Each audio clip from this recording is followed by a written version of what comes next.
Chapter 799. When Yang Shoucheng heard this, he felt as if a knife had been twisted in his heart. His hands trembled as he pulled her into his embrace. "Bingqing, it's been hard on you." Mo Yen glanced at her expressionlessly from the corner of his eyes. Her acting skills were top-notch. In fact, Yi was very clear about her debts of gratitude and grudges in this matter. She left after giving 16 slaps, not one more, not one less. At that time, Yen Bingqing did not even know that she was pregnant, so there was no such thing as punching and kicking. Yen Bingqing had always been good at stirring up trouble. On this point, Mo Yen was very impressed. "Brother Cheng, what should I do?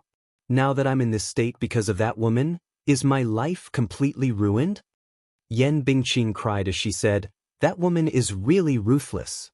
Even if I've done something wrong, she doesn't have to be so ruthless, right?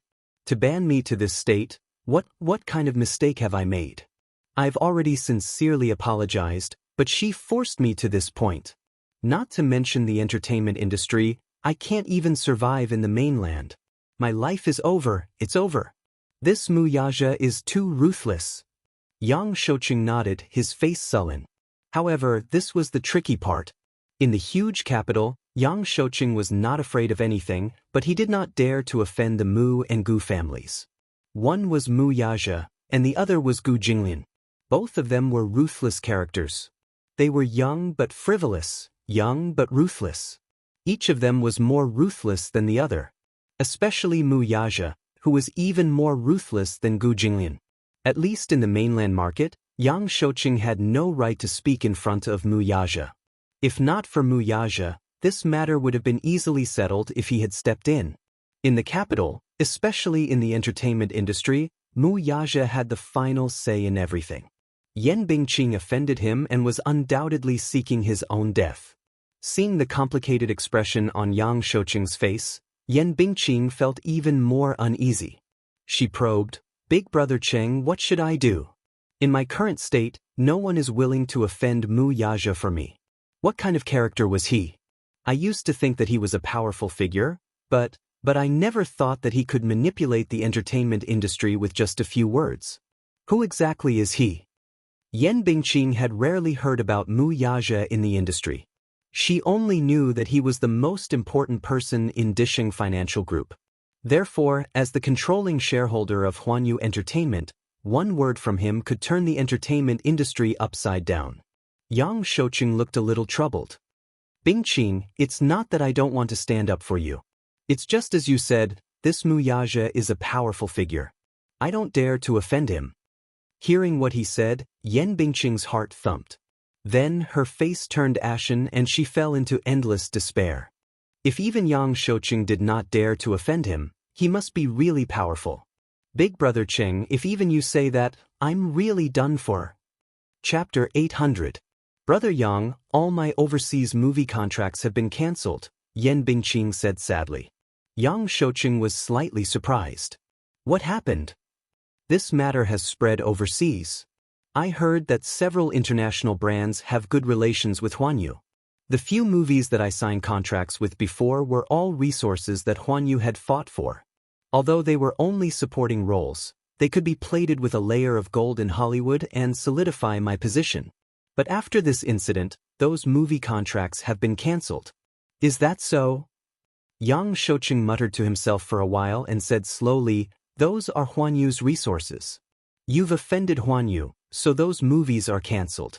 I still have some resources that I can fight for you. There's a movie that's going to start shooting in Hollywood next year. I'll help you contact people and arrange for it." "Really?" Yen Bingqing was wild with joy as if she had seen a ray of hope in a hopeless situation. "When have I ever lied to you?" Yang Shoucheng comforted her and patted the back of her hand. "Now that things have come to this, whether you want to film or not is another matter. Right now, the most important thing is to recover your body." Yen Bingqing nodded heavily. Yang Shoucheng thought for a moment and said, "How about this? I'll arrange for you to go to Hong Kong to lie low for a while and recover your body first. If there's anything else, wait until you're better." "Hey, Brother Yang, I'll listen to you." Yen Bingqing looked wronged as she nestled in his arms like a little bird. Yang Shouqing patted her back that was trembling because of her sobbing and suddenly asked curiously, "So, this matter is all because of that newcomer?" "Yeah." "Who's that newcomer? She's quite famous." Yang Shouqing asked. Yan Bingqing's face immediately raised with a sinister expression. She gritted her teeth and said, "That woman's name is Yun Shirshir. I feel like she has quite a background." Yun Shirshir? Yang Shouqing came to a sudden realization. Who exactly was this woman? His old face suddenly twitched. He looked down at his 3 severed fingers and recalled Gu Xing's cold words. "I'm warning you, don't even think about touching Yun Shirshir." Yun Shirshir, that woman? The woman who caused him to lose 3 of his fingers. This Yun Shirshir had quite the background. However, women in the entertainment industry would only gain power for a short while. Wait until she falls, see how he's going to kill her. Yang Shouqing thought angrily and said to Yan Bingqing, "Enough. I know. Don't worry. I won't let this woman off so easily. I'll definitely get justice for you." When Yan Bingqing heard this, she was overjoyed and cried out in surprise. "Brother Cheng, you really love me." "I love you." Yan Bingqing kissed his lips. Yang Shouqing hugged the back of her neck tightly and deepened the kiss. Mo Yen sensibly retreated and shook his head at the same time. When Yun Shirshir returned to the set, she found that Yan Bingqing was missing. She was confused and really thought that Mu Yaja had kicked Yan Bingqing out of the production team. Mu Shi also rushed to the set. When she saw her, she immediately leaned in front of her and scrutinized her face with her bright eyes. Yun Shirshir was baffled by her actions and asked, "Why do you keep staring at me?" It's fine. The wound on your face has healed." Chapter 801. Yun Shirshir was perplexed. "What did Qin Zhou scold you about?" "It's my fault for not taking good care of you and letting you suffer in the production team." She blamed herself. "It's all in the past. Besides, why should I blame you? This matter has nothing to do with you." She was moved to tears. "Shirshir, you're so nice. You're always so considerate of me." Yun Shirshir patted her head. "All right. Aren't I all better now?" Yes. She quickly nodded and wiped away her tears.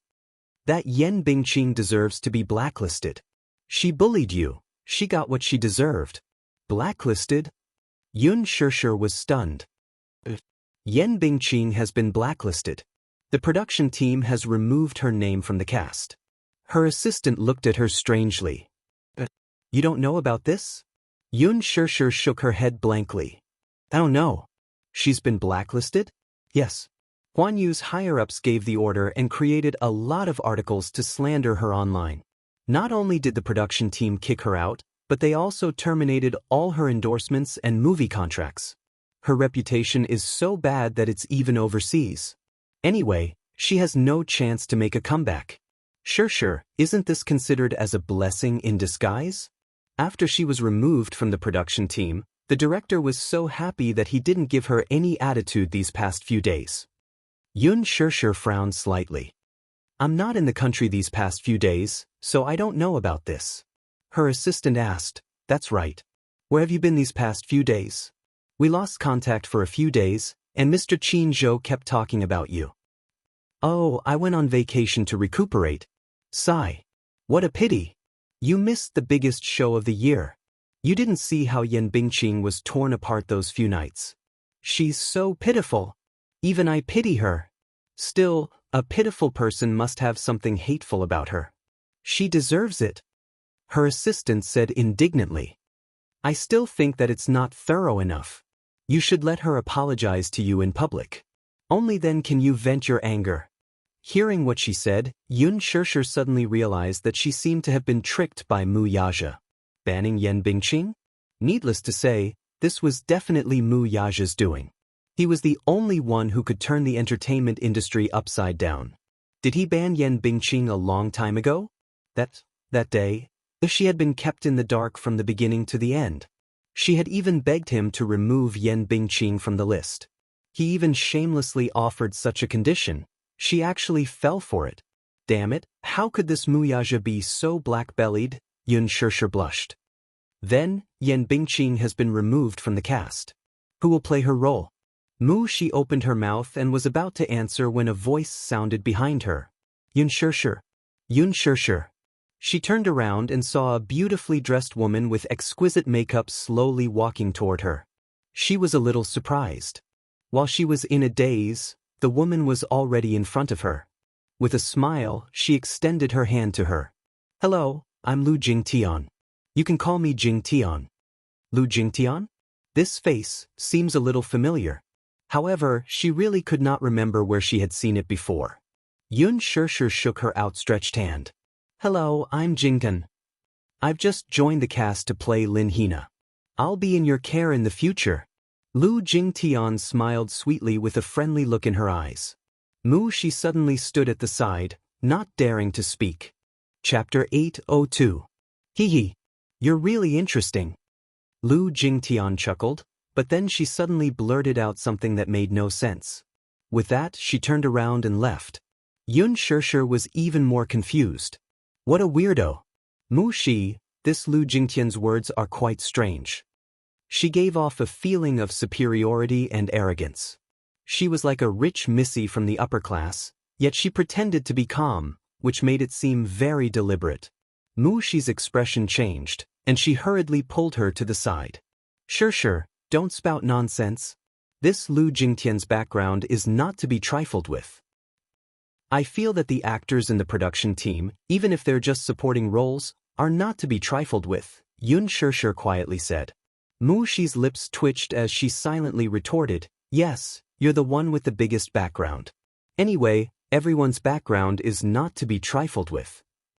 Shi continued, this Lu Jingtian's father is a senior executive of Huanyu and the biggest shareholder on the board of directors. So impressive. Yun Shirshir furrowed her brows. I feel that she looks quite familiar, as if I've seen her somewhere before, but I can't recall where. How can that be? Although she's signed under Huanyu, she hasn't officially debuted yet. She has indeed acted in a few movies, but they're all supporting roles. Moreover, the movies haven't been released yet, Shi said. Yun Shirshir asked, that's strange. Why are they all supporting roles? Isn't her father a senior executive of Huanyu? Isn't it easy for him to invest in a movie to promote his daughter? Shi rolled her eyes. Even if she's his biological daughter, he can't be so reckless. Nowadays, investing in a movie can easily cost hundreds of millions. Her father does have the ability to set up an acting troupe for her, but the box office will definitely flop. If the box office flops, hundreds of millions of investment will go down the drain. Who would be willing to take the risk? It's fine if the box office flops, but what if the movie's reputation flops as well? Can you hear the sound of money being thrown into the water? If you throw it at her, it'll be a one-way trip. Yun Shirshir nodded. So, Huanyu's strategy for her is to let her act in some supporting roles to gain some popularity. Then, when the movie is released, we can use the team to hype it up and package it. Then her fame will come. Hype. What do you think? Creating hype was a shortcut to fame. Before you even debuted, Huanyu was already hyping you up. Even now, the official Weibo account of The Green Apple is also hyping you up. Your fans on Weibo have almost exceeded 10 million. This is the effect of hype. Shi was about to vomit blood. This Yun Shirshir was simply the best artiste she had ever managed. Other artists only cared about how to increase their fame, but she only cared about how to act well. One had to know that she was now in a gold medal production team. Everything was in her favor. It could be said that it was the best time to create hype.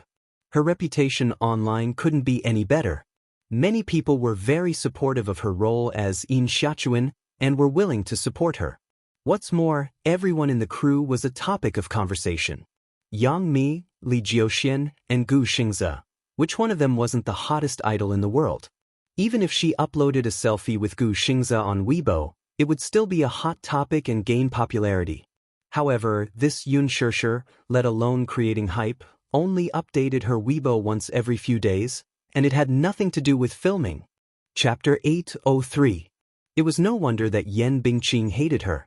She did not know how to make use of the resources she had. How are we going to hype her up? Yun Shirshir was curious about how Huanyu was going to promote her. I heard that Huan Yu wanted to use Gu Xingzi's fame to hype her up, but Gu Xingzi didn't agree to it. Why didn't he agree to it? Gu Xingzi's fame was at its peak. As long as he used Lu Jingtian to gain some popularity, she would become famous. Do you think everyone is like you? Back then, Huan Yu used Gu Xingzi to hype you up, and Gu Xingzi was actually willing to cooperate. Xingzi is really strange. He's willing to use his fame to promote you, but not Lu Jingtian. I don't understand him. Her assistant had a strange look on her face. Yun Shishir was stunned. When she had just debuted, Huan Yu had used Gu Xingzi's popularity to promote her. The outside world had speculated that she and Gu Xingzi had a close relationship, and they were even rumored to be lovers. Hence, at the movie's opening ceremony, the reporter's series of questions about this issue caught her off guard. Xingzi has never liked being hyped up. Shishir, you may be the only exception. In order to promote Lu Jingtian, Huan Yu threatened and enticed him.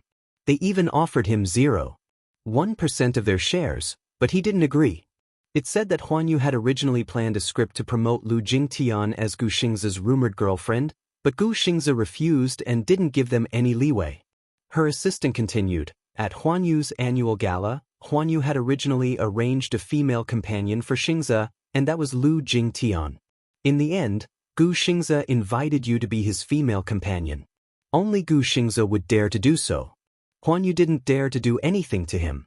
After all, Xingzi is now one of Huan Yu's shareholders. With his status, Huan Yu wouldn't dare to act rashly if he didn't agree. Yun Shishir was stunned. At that gala, Xingzi's female companion was originally Lu Jingtian? Yes. Xingzi had initially agreed to it, but he ended up inviting her instead. Lu Jingtian was almost angered to death when he suddenly kicked her out. In a hurry, she had no choice but to rush to the gala alone. The topic is gone, and so is the buzz. That day, you were in the limelight as Gu Xingzi's female companion.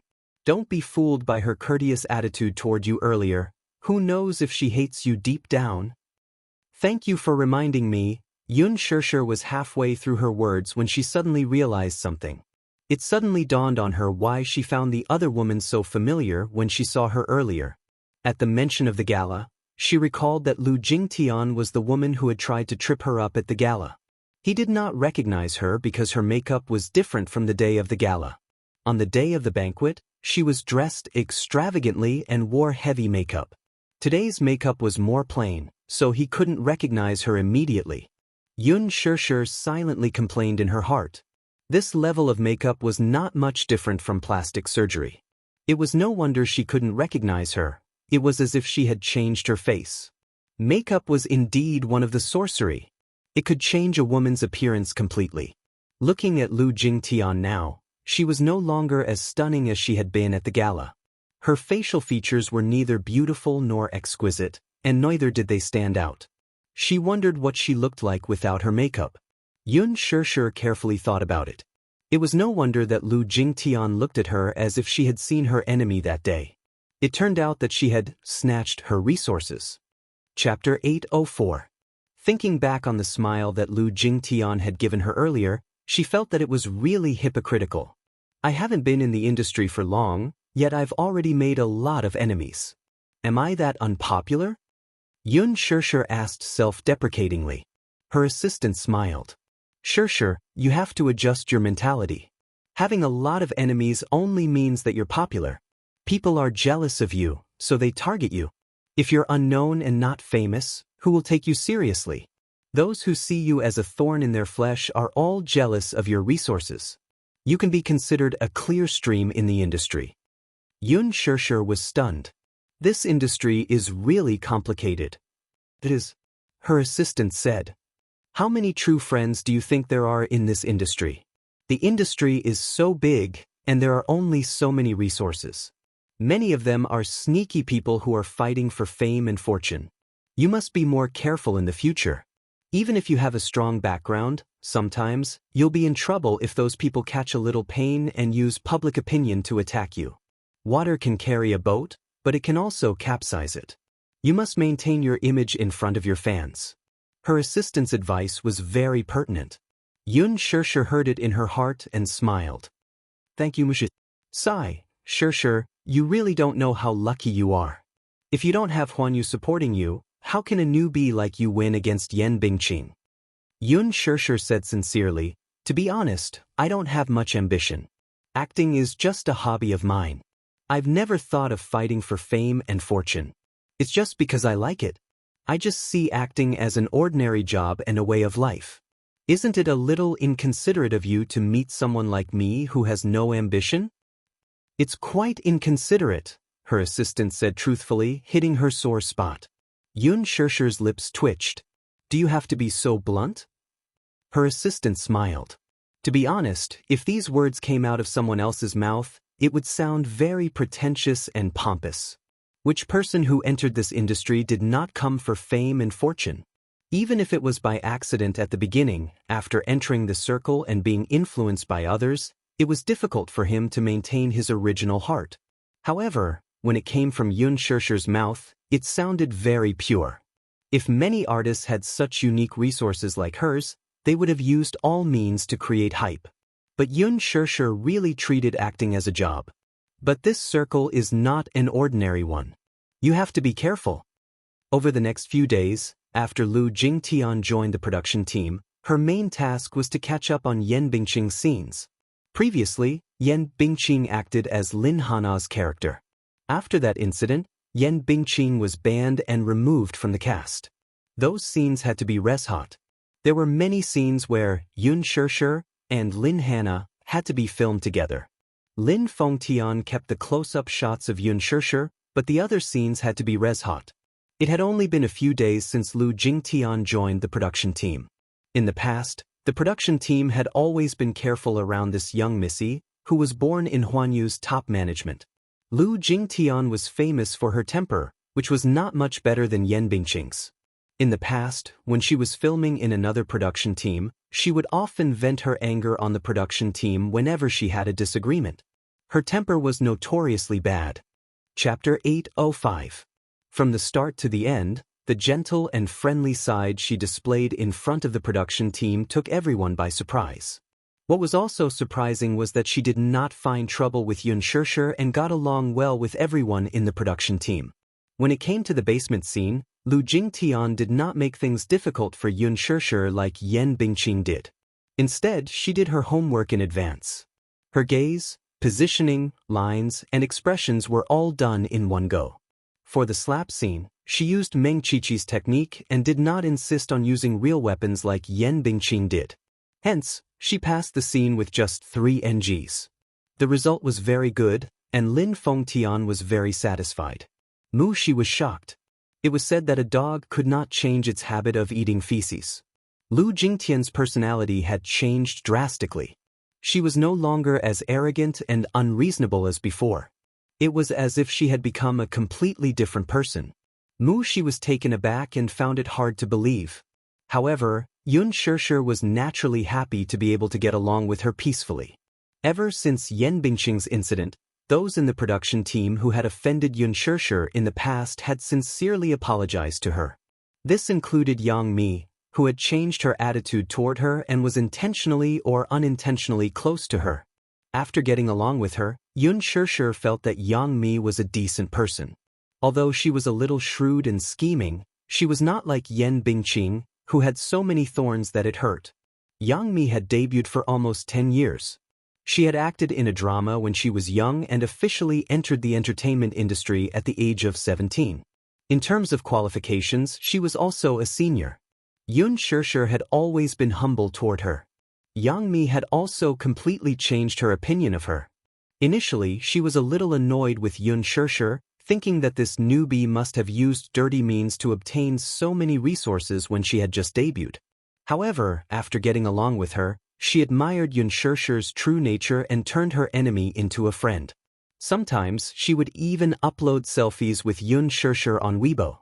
Xianxia also learned how to use Weibo and often interacted with the other actors in the production team. However, the only thing that troubled Xianxia was Gu Xingzi's indifference towards her. One day, the weather was hot, so she specially bought water to distribute to the crew. Gu Xingzi had just finished filming and was about to enter the waiting room. Xianxia saw him and handed him a bottle of water. However, Gu Xingze acted as if she was invisible and brushed past her without even looking at her. While Yun Shirshir was still in a daze, he walked into the lounge and closed the door, leaving her outside. What had happened to make him so estranged from her? Could it be because of what happened that day? Yun Shirshir inevitably felt down. In her heart, Gu Xingze was undoubtedly a senior worthy of respect. He had helped her a lot, but now he was like a stranger to her. She could not help but feel disappointed. She saw it all too. She, too, could not understand how the superstar and Yun Shirshir seemed to have been separated by a vast expanse of wilderness overnight. They were like strangers, no different from strangers. They used to be very close. She still remembered that Gu Xingze was even willing to arrange Qin Zhou, his trump card, for Yun Shirshir's sake. Back then, Qin Zhou became Yun Shirshir's manager because Gu Xingze added fuel to the fire. Why was their relationship so strained now? What in the world had happened? She was worried, but she did not dare to ask. Chapter 806. Yun Shirshir had a feeling that Gu Xingze was avoiding her on purpose. But she could not figure out what Gu Xingze was thinking. After all, they were on the same set and they would see each other often.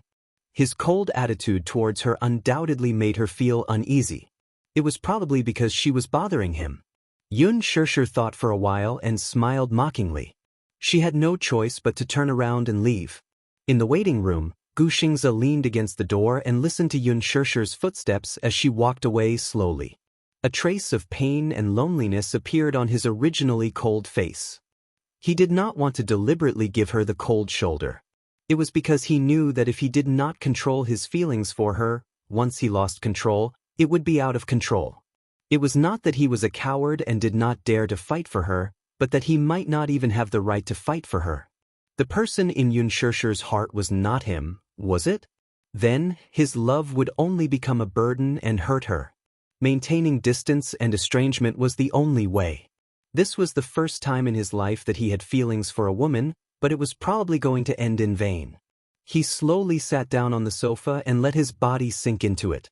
He casually picked up a bottle of mineral water, opened it, and took a few sips. Suddenly, he was upset and raised his hand to throw the bottle of mineral water at the makeup mirror. Crack, crack, crack. Cracks appeared on the huge mirror. The table was in a mess. When the assistant Ruo Bing walked in, the whole waiting room was in a mess. All the makeup tools were scattered on the floor and the mineral water bottle was lying on the table. Water kept dripping onto the floor. She was shocked and looked around. Soon, she saw a person huddled up in the corner. Gu Xingze was rubbing his hair and his face was buried in the shadows. His hair covered his forehead and his expression could not be seen clearly. However, he looked lifeless. Ruo Bing was shocked. She had never seen Gu Xingze show such a weak and helpless expression on his face. It was as if he was an orphan abandoned by the whole world. She walked over and carefully put her hand on his shoulder. Gu Xingze did not move. He just sat quietly in the corner and did not move at all. Even the rise and fall of his breath was so weak. Xingze, what's wrong? Ruo Bing asked softly with a concerned expression. Gu Xingze did not speak and only turned his body slightly. Ruo Bing's hand fell from his shoulder. She looked up at the room and the messy dressing table and shook her head slightly. She said softly, Xingze, I'll clean this place up first. Well, if there's anything you're unhappy about, you can tell me. Gu Xingze remained silent and did not say a word. Ruo Bing began to clean up. She cleaned the water stains on the floor and tidied up the bottles on the dressing table. Suddenly, she heard the sound of a cigarette lighter behind her. Her face froze for a moment. She turned around and saw that he had lit a cigarette. She was shocked. When did he start? He did not have the habit of smoking in the past. After recovering from her shock, Ruo Bing quickly walked over and took the cigarette between his fingers. She stepped on it and put it out on the ground. Gu Xingze raised his head slightly. His eyes were covered by his fringe and revealed a cold gaze.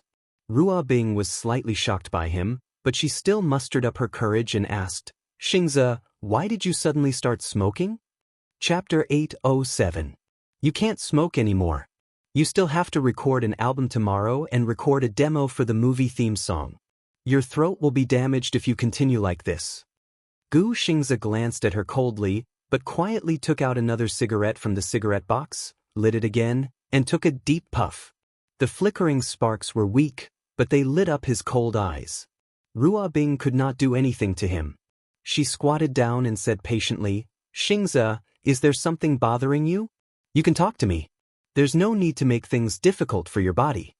Gu Xianxia remained silent, ignoring her as if she were air.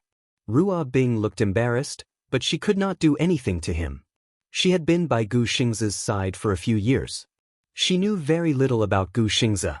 She only knew that he was an extremely sentimental person. Other celebrities changed their assistants again and again, but he never changed. From the beginning to the end, it was still the two assistants who had been by his side since his debut. He would keep the things he loved by his side, no matter how old they were. He was the nation's top idol, a superstar of his generation, and an insulator against gossip. So many female celebrities flocked to him, but he was all alone from the beginning to the end.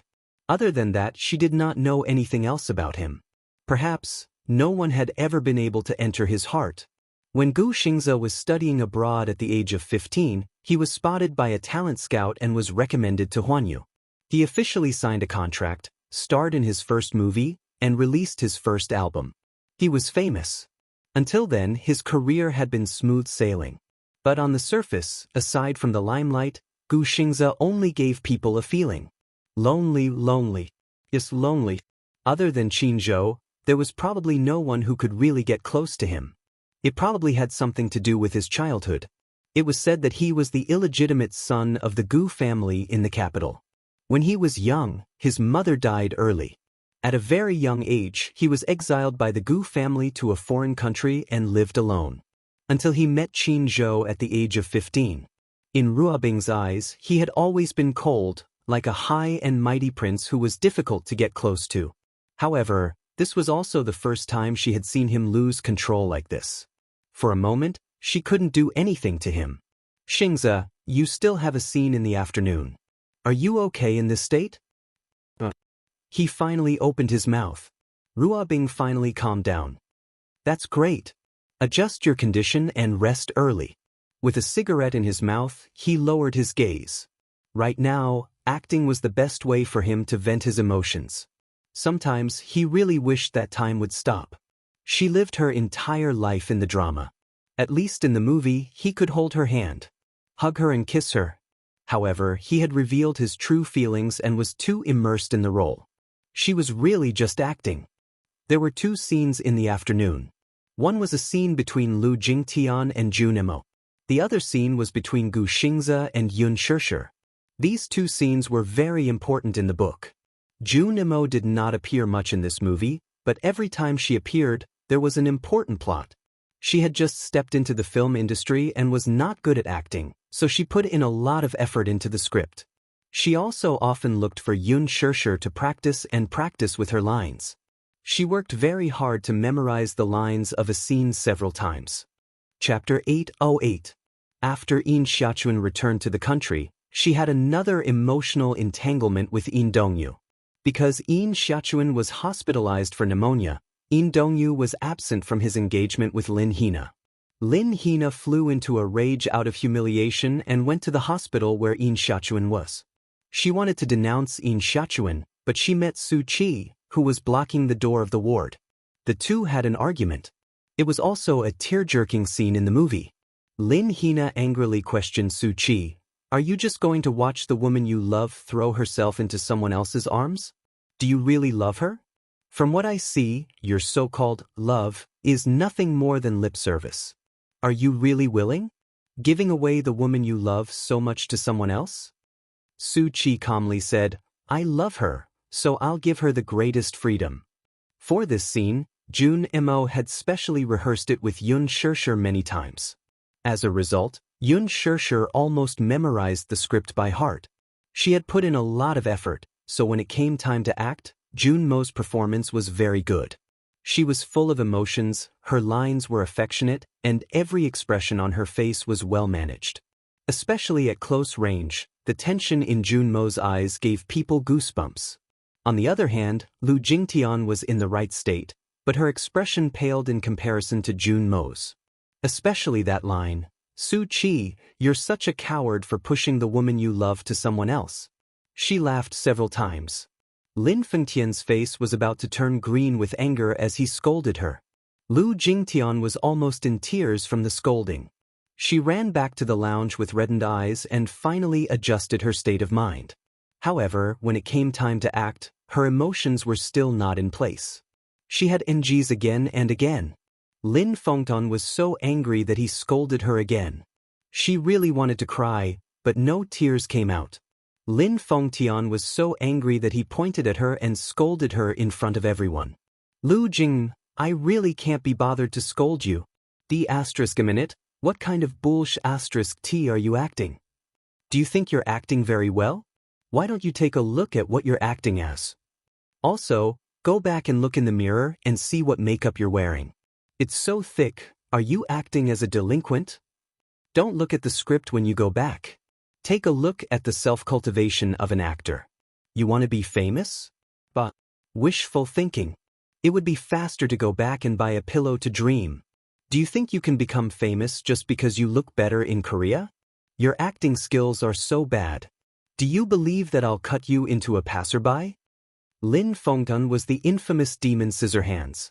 When everyone present heard Lin Fengtian scolding Lu Jingtian, they wanted to laugh but did not dare to do so they could only hold it in. Especially Jun Mo, she was about to suffer internal injuries from holding it in. Yun Shirshir, however, could not help bursting into laughter. She immediately held back her laughter and tugged at the corner of her shirt. "Stop laughing, Shirshir." Sure enough, Lu Jingtian, who was already feeling aggrieved after being scolded by Lin Fengtian, shot Yun Shirshir a sinister look. Lin Fengtian scolded her furiously when he saw her getting distracted. "Where are you looking at? You're not serious about acting and you're distracted even after being scolded?" Lu Jingtian shuddered at the scolding. She wanted to cry, but she wanted to save face, so she forced herself not to cry. This Lin Fengtian was too ruthless in his insults. Her father was one of Huan Yu's higher-ups. Wasn't he afraid that she would go back and complain?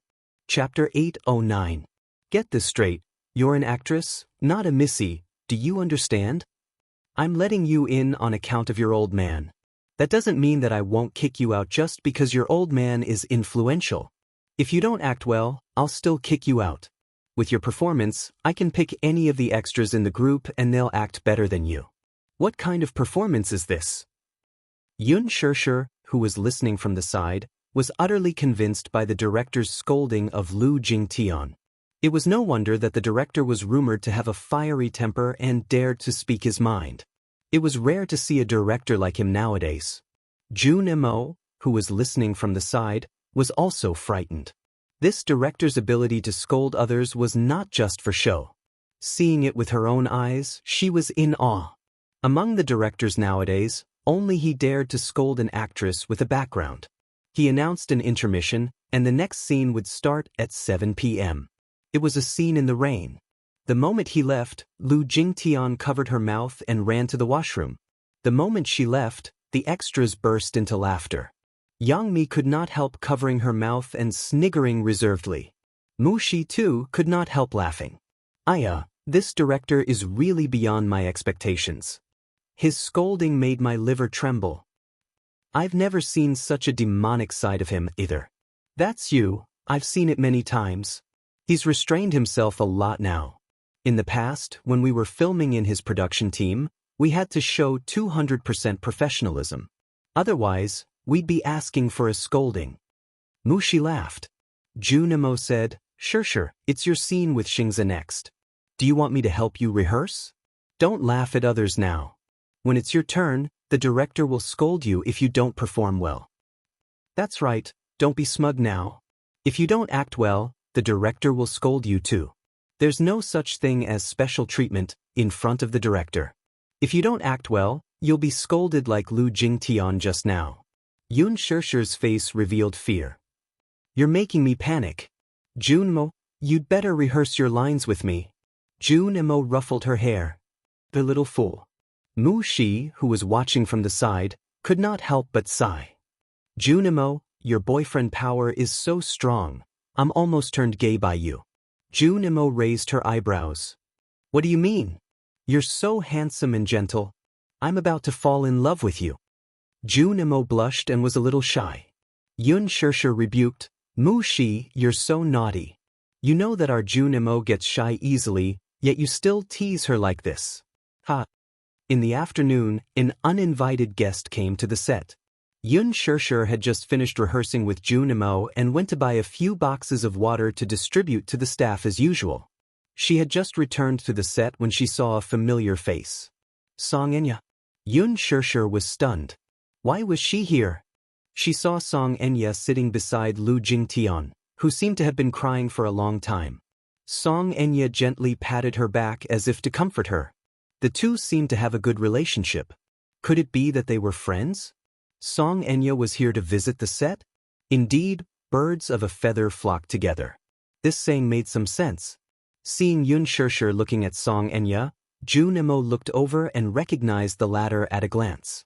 She was a little surprised to see Song Enya's gaze on Yun Shirshir. Shirshir, you know Song Enya? Chapter 8:10. Song Enya looked at Yun Shirshir as well. Suddenly, she lowered her head and exchanged a few words with Lu Jingtian. She did not know what they were talking about, but the latter turned to look at her with a pair of eyes that revealed a hint of contempt. Yun Shirshir held Junmo's arm and wanted to leave, but Song Enya walked over and blocked her path. Oh, I was wondering who it was. Turns out it's the shameless mistress. Song Enya whistled and looked at her with disdain. Lu Jingtian did not step forward, perhaps due to the fact that they were on set. With Yen Bingqing as an example, she did not dare to find trouble with Yun Shirshir on set. Song Enya, on the other hand, did not need to be wary of anything. Yun Shirshir glanced at her expressionlessly. She could not be bothered to talk nonsense with her and walked around her to leave. Song Enya took a step forward and blocked her path, not letting her go. What's wrong? Are you hiding from me? Are you feeling guilty? A tree needs its bark, and a man needs his face. Since you dared to be a third party, don't feel guilty. Do you still want your face after doing such a despicable thing? Song Enya's words were extremely provocative. It was clear that she wanted to settle old scores with Yun Shirshir. Song Enya's voice was so loud and high-pitched that almost everyone on set could hear what she was saying. However, in the huge set, almost no one except Yang Mi knew her. As the mayor's daughter and a socialite in the upper-class society, Yang Mi naturally knew who she was. It was just that celebrities like Li Jiuxian, who had just debuted, naturally did not know who the mayor's daughter was. However, when they heard the words mistress and despicable business coming out of Song Enya's mouth, they could not help exchanging glances with each other. Mistress? Yun Shirshir is a third party? Yang Mi frowned slightly. She did not know what was going on, but she knew that Song Enya was clearly looking for trouble with Yun Shirshir. It can't be, right? Who's this woman? I don't know her, but she's so pretty. She's even prettier than Lu Jingtian. She doesn't look like a celebrity. Look at her noble aura and arrogant attitude. She looks like a rich missy. She's more elegant and beautiful than Lu Jingtian's. What does she mean by Yun Shirshir being a mistress? Is Yun Shirshir's a third party? How's that possible? I don't believe it. How can Shirshir be a third party? Everyone could not help but whisper behind the scenes. Junimo, who was listening from the side, frowned. Just as she was about to step in, Yun Shirshir reached out to stop her. She then met Song Enya's provocative gaze, but her face remained calm and collected. Miss Song, you're sick, and you're seriously sick. He's nuts. She's eyes. Song Enya's eyes turned sharp. How dare you say that I'm crazy? What right do you have to talk to me like that? Oh my. You see, your princess syndrome is quite serious. It's terminal. Yun Shirshir's lips curled into a mocking smile, neither servile nor overbearing. Yun Shirshir, I didn't expect you to be so shameless. You seduced a married man and even broke into someone else's family. You're still not repenting.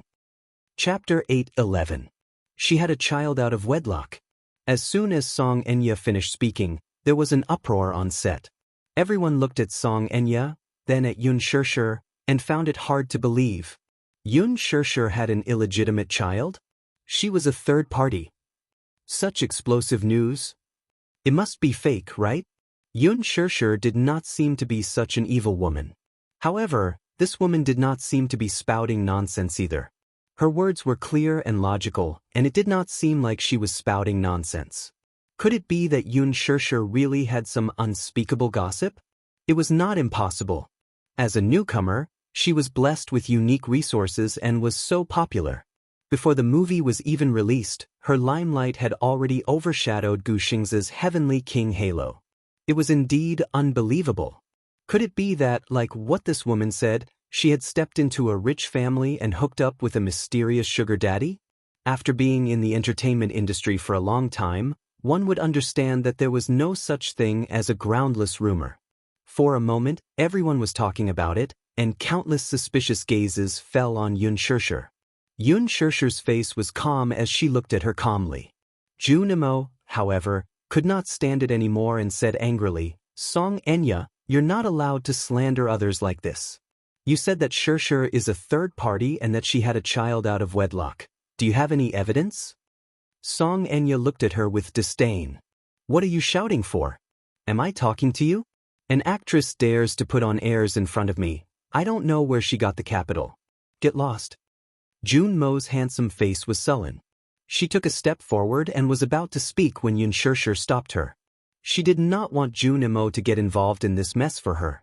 Hence, she raised her head and said to her, "Jun Mo, thank you for defending me, but this is a private matter between me and her. It's better that you don't interfere." Jun Mo looked at her with heartache and said unhappily, "I can't stand it. Shirshir, what right does she have to slander you like this? There's no evidence. She's spreading rumors. She's too much." "I'm spreading rumors? There's no evidence." Song Enya sneered and mocked. "Yun Shirshir, you're really good at acting. Look at how many people your innocent face has deceived. There are really people who think you're innocent and want to stand up for you. But what about the truth? Do you dare to say it? My words have no basis? I'm spreading rumors? I'm slandering you without any evidence? Not only are you good at acting, but you're also good at acting. Keep pretending. Do you also pretend to be a white lotus in front of Brother Mu to deceive him?" Yun Shirshir, on the other hand, remained calm. However, there was a look of pity in her eyes as she looked at Song Enya as if the latter was a pitiful worm. Song Enya was hurt by her stare and bellowed, "What kind of look is that?" Yun Shirshir raised her eyebrows. "I just feel that you're really pitiful." Song Enya was speechless for a moment, not understanding the meaning behind her words.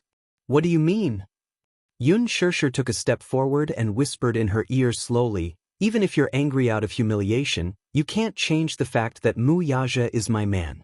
The one who has no right to fight with him is you, understand?" Song Enya was stunned. She then raised her hand high to slap her. "'cause you're shameless."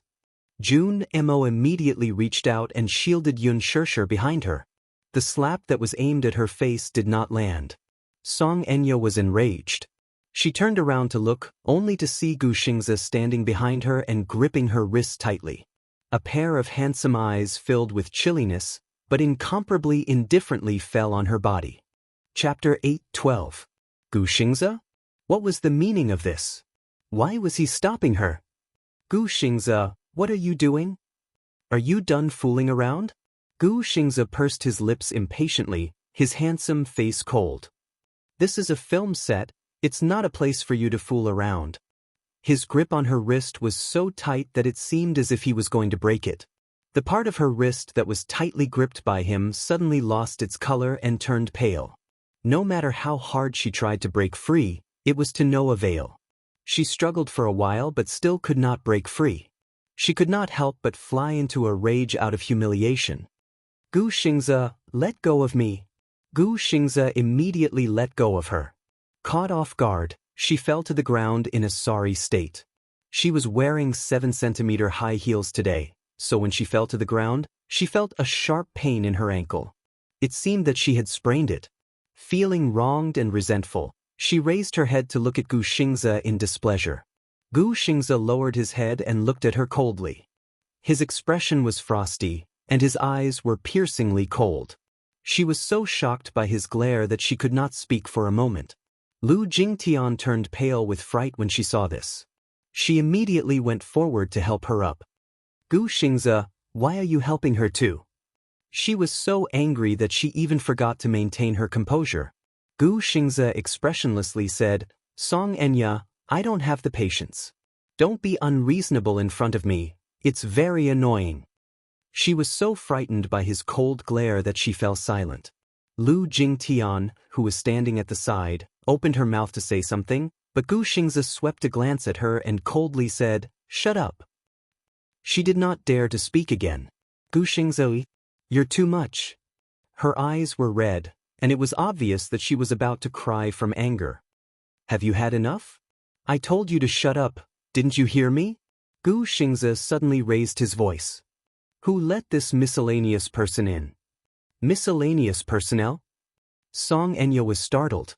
Just as she was about to retort, Lu Jingtian sensibly tugged at her arm, gesturing for her to stop talking. The security personnel rushed over at once. Glancing at Song Enya and Gu Xingze with trepidation, he whispered, It's me. From tomorrow onwards, you don't have to come anymore, Gu Xingze said coldly. The man was shocked at first, but then he nodded helplessly.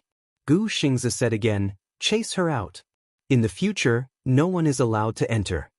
Song Enya stared at him in disbelief, but before she could say anything, she was chased out of the set by the security personnel who had rushed over upon hearing the news. From beginning to end, Jun Mo shielded Yun Shishir behind her. Only after the latter was chased away from the set did she turn around with a worried look and ask, Shishir, are you all right? Nothing. What can happen? Yun Shishir raised her eyebrows, but she didn't think much of it. Aren't you angry at her for saying that about you? Why should I stoop to her level when she's just a lunatic? Lu Jingtian glanced at her, snorted, and returned to her seat. Gu Xingze suddenly walked over and grabbed Yun Shishir's arm tightly. Startled, she looked up and saw a strange anger on Gu Xingze's face. Xingze, you, Gu Xingze pulled her away. Yun Shishir was confused. She did not understand what he was trying to do and only let go of her hand when he pulled her to a secluded corner. Xingze, what's wrong with you? Chapter 8:13. Yun Shishir was shocked by his sudden action. She looked up blankly and saw him looking down at her. His eyes were deep and his face was sullen. Xingze, you, just now, she said that you were a third party and that you had a child out of wedlock. Gu Xingze opened his thin lips slightly and said coldly, How do you feel after hearing such humiliation? Yun Shishir was stunned by his question and did not speak for a long time. But, you're not talking? Is this your choice? Gu Xingze glared at her angrily. Yun Shishir, is this your choice? Do you like to humiliate yourself so much? What do you mean? What can he give you? Glory and wealth? A glorious title or endless fame and fortune? And then, these slander, humiliation, abuse, and contempt. Are all these what you want? Yun Shishir was stunned. Even though his face was cold and his tone was cold, she still caught a flash of pity in his eyes. Who was feeling sorry for her? Yun Shishir was a little speechless. Gu Xingze continued, Glory and wealth, fame and fortune, I can give you what he gave you. But if I were your man, I would never let anyone slander you, humiliate you, or abuse you. Yun Shishir was tongue-tied. Gu Xingze's tone suddenly became gentler. His handsome face moved closer to her and the anger in his eyes was replaced by tenderness and vulnerability. He looked at her with heartache and wanted to hug the woman in front of him tightly. But he couldn't. Gu Xingze closed his eyes and said in a hoarse voice, Shishir, if you met me before him, would you choose me? If she met him before Mu Yaja, would she choose him? Yun Shishir was stumped by this question. Xingze, I've always treated you as an outstanding senior, Gu Xingze interrupted. Can you not be a senior? Yun Shishir was stunned. Yun Shishir, in your eyes, am I really just a senior? Gu Xingze slowly opened his eyes. His voice and eyes regained their calmness. Yun Shishir, I've always thought that I was a person who stood aloof from worldly affairs. But after meeting you, for the first time, I wanted to fight for something. He had always thought that his heart would never be moved again. He even thought that he would be alone for the rest of his life. But when he met her, it was as if he had been bewitched. His heart was moved by her. Even when she glanced back, every frown and smile made his heart bleed. You still haven't answered me. Will you choose me? Without Muyaja, would you choose to be with me? He persistently pursued the matter, not wanting to give up just like that. As long as he heard the word yes from her mouth, he would fight for it by hook or by crook. Xianxia was silent for a long time before she slowly reached out and pushed him away. I'm sorry, Xianxia. Her rejection seemed to leave no room for negotiation. Xianxia looked at her expressionlessly. Suddenly, the corners of his lips curled up slightly. Something seemed to be extinguished in his eyes. When Xianxia came back to her senses and looked up, Xianxia had already left. She took a deep breath and pulled herself together. Walking out of the corner, she saw Muxi looking for her all over the set. Xianxia, where did you go? I couldn't find you anywhere. Xianxia, on the other hand, seemed to be in a daze as she did not hear her words. Chapter 8:14. Xianxia, where did you go? I couldn't find you anywhere. Xianxia, however, seemed to have not heard her and was a little distracted. Xianxia. HM? What's wrong with you? Why are you as lifeless as Xianxia? Muxi asked helplessly. Nothing, I was thinking about something just now. Pursing her lips, she took out a thermos flask from her handbag and passed it to her. Xianxia took the thermos flask from her and could not help feeling surprised. What's this? It's ginger soup. I just made it for you. Muxi then continued, don't you have a scene in the rain at 7 p.m.? I hope you can do it in one take. Quickly take a hot shower after you're done and drink the ginger soup. Otherwise, you'll catch a cold easily. Muxi knew that today's scene was a scene in the rain, so she quickly cooked a bowl of ginger soup. Xianxia thanked her gratefully. Thank you. It's nothing. I'm your assistant. I've arranged everything for you. Muxi smiled. At 7 p.m., the sprinklers were in place, and the shooting location was set in the hotel's parking lot. After Lin Fengtian arranged the camera positions, the script clerk rushed over and asked the actors to be in place immediately. This scene was about Yin Dongyu's absence from his engagement with Lin Hina because of Yin Xiaochuan's fever. In the ward, he mistakenly thought that she was asleep and revealed his feelings for her, which had been hidden in his heart for many years. Yin Xiaochuan suddenly opened her eyes. In fact, she was awake. When she heard that Yin Dongyu also had such restrained feelings for her, she questioned why he was not with her. Yin Dongyu reacted abruptly and panicked. He left the ward and wanted to drive away. Yin Xiaochuan chased after him. In the rain, the two's emotional entanglement was pushed to the climax. In terms of makeup, Ding Ning specially put on nude makeup for her to highlight her sickly haggardness. When the makeup was done, Ding Ning took a look and could not help but be stunned. Her haggard makeup, pale face and lips, as well as her pair of ethereal eyes, actually revealed a sense of poignant beauty. So beautiful! The script clerk came to rush her again. Xianxia quickly got up. On set, the lights and cameras were in place. Xianxia just arrived and saw Xianxia sitting in his seat with the makeup artist touching up his makeup. Xianxia also saw her. His gaze fell on her pale and haggard face, and his heart clenched. However, when he realized that it was because of the makeup, he calmed down. Scene 28, Scene 1. Xianxia glanced at Xianxia in a daze for a moment before she rushed forward with her umbrella. She had only taken a few steps when Lin Fengtian cut her off. This scene is very important, so I'll have to trouble you to bring out your 200%.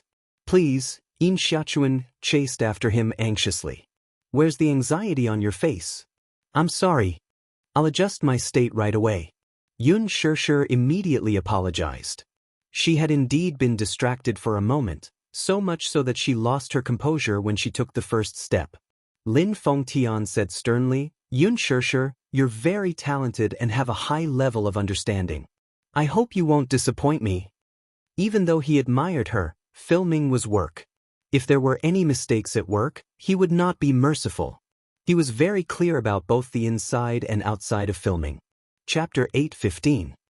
Shi watched from the side with trepidation, only hoping that this scene in the rain would end quickly. The Green Apple, Scene 28, Scene 2, Action. The filming was still not progressing smoothly. The main reason was that Gu Xingze was not in the right state. Yun Shishir, on the other hand, was lacking in her vision. Lin Fengtian, who was sitting in front of the monitor, felt that the two were not in the right state and seemed to be preoccupied with their own thoughts. Gu Xingze, in particular, had either a misty look or a deep look in his eyes. The intense emotional struggle in Yin Dongyu's eyes could not be expressed properly. Yun Shishir, on the other hand, had the vision and could recite her lines well, but her expression was awkward. It was an indescribable awkwardness. Lin Fengtian cut, and then announced, "We'll take a 15-minute break." Shi immediately went forward with a blanket and covered Yun Shishir with it, helping her back to her seat. Gu Xingze sat beside her too, but he did not look at her, treating her as if she were air. There was no interaction throughout. Lin Fengtian was observant and vaguely sensed that there was something fishy between the two. Hence, he walked to Yun Shishir, sent Gu Xingze away, and sat in his seat. "Shishir, you're not in the right state today. What are you thinking about?" "I was distracted. Sorry." He waved his hand. "I don't want to hear this. Have you been in a relationship before?" "I guess. I've been in a relationship before?" Imagine him as the man you love deeply and then put yourself in the role. Imagine the man you love deeply, and he clearly loves you back, but he doesn't dare to love. He played up her emotions. For the next scene, you must show Yin Xiaochuan's anger and hysteria. Yun Shishir was very perceptive and easily understood what he wanted her to express. "Director Lin, thank you. I understand. Try to pass in one scene." With that, he walked to Gu Xingze's side. His face sank in an instant. "Xingze, for this scene, you just need to follow your inner struggle." Gu Xingze was stunned. Lin Fengtian tapped the table with his fingertips and snorted. "Do you think I can't tell? You like Yun Shishir, don't you?" Gu Xingze looked up. His face was pale and his eyes were hollow. "Your current state of mind is very suitable for this scene. Yin Dongyu's inner drama. Think about it carefully and express all your inner thoughts later." "That will do." Lin Fengtian's eyes were sharp. How could he not see Gu Xingze's feelings for Yun Shishir? He liked her. But this fondness could only be buried in the bottom of his heart. Gu Xingze frowned slightly. Lin Fengtian stood up and patted him on the shoulder. "Think about it carefully. Try to pass it in one go." With that he left. Gu Xingze looked up and his eyes met with Yun Shishir's. She was sitting not far away from him. When she saw that he was looking at her, she immediately looked away. 15 minutes passed quickly. Yun Shishir and Gu Xingze returned to the scene. The staff held up a hose and sprayed it into the sky, creating an artificial rain curtain. The Green Apple, Scene 28, Scene 7, Action. "Yin Dongyu!" Yun Shishir screamed hysterically. From the start, she was in the right state of mind. This scream was so loud that her voice almost broke.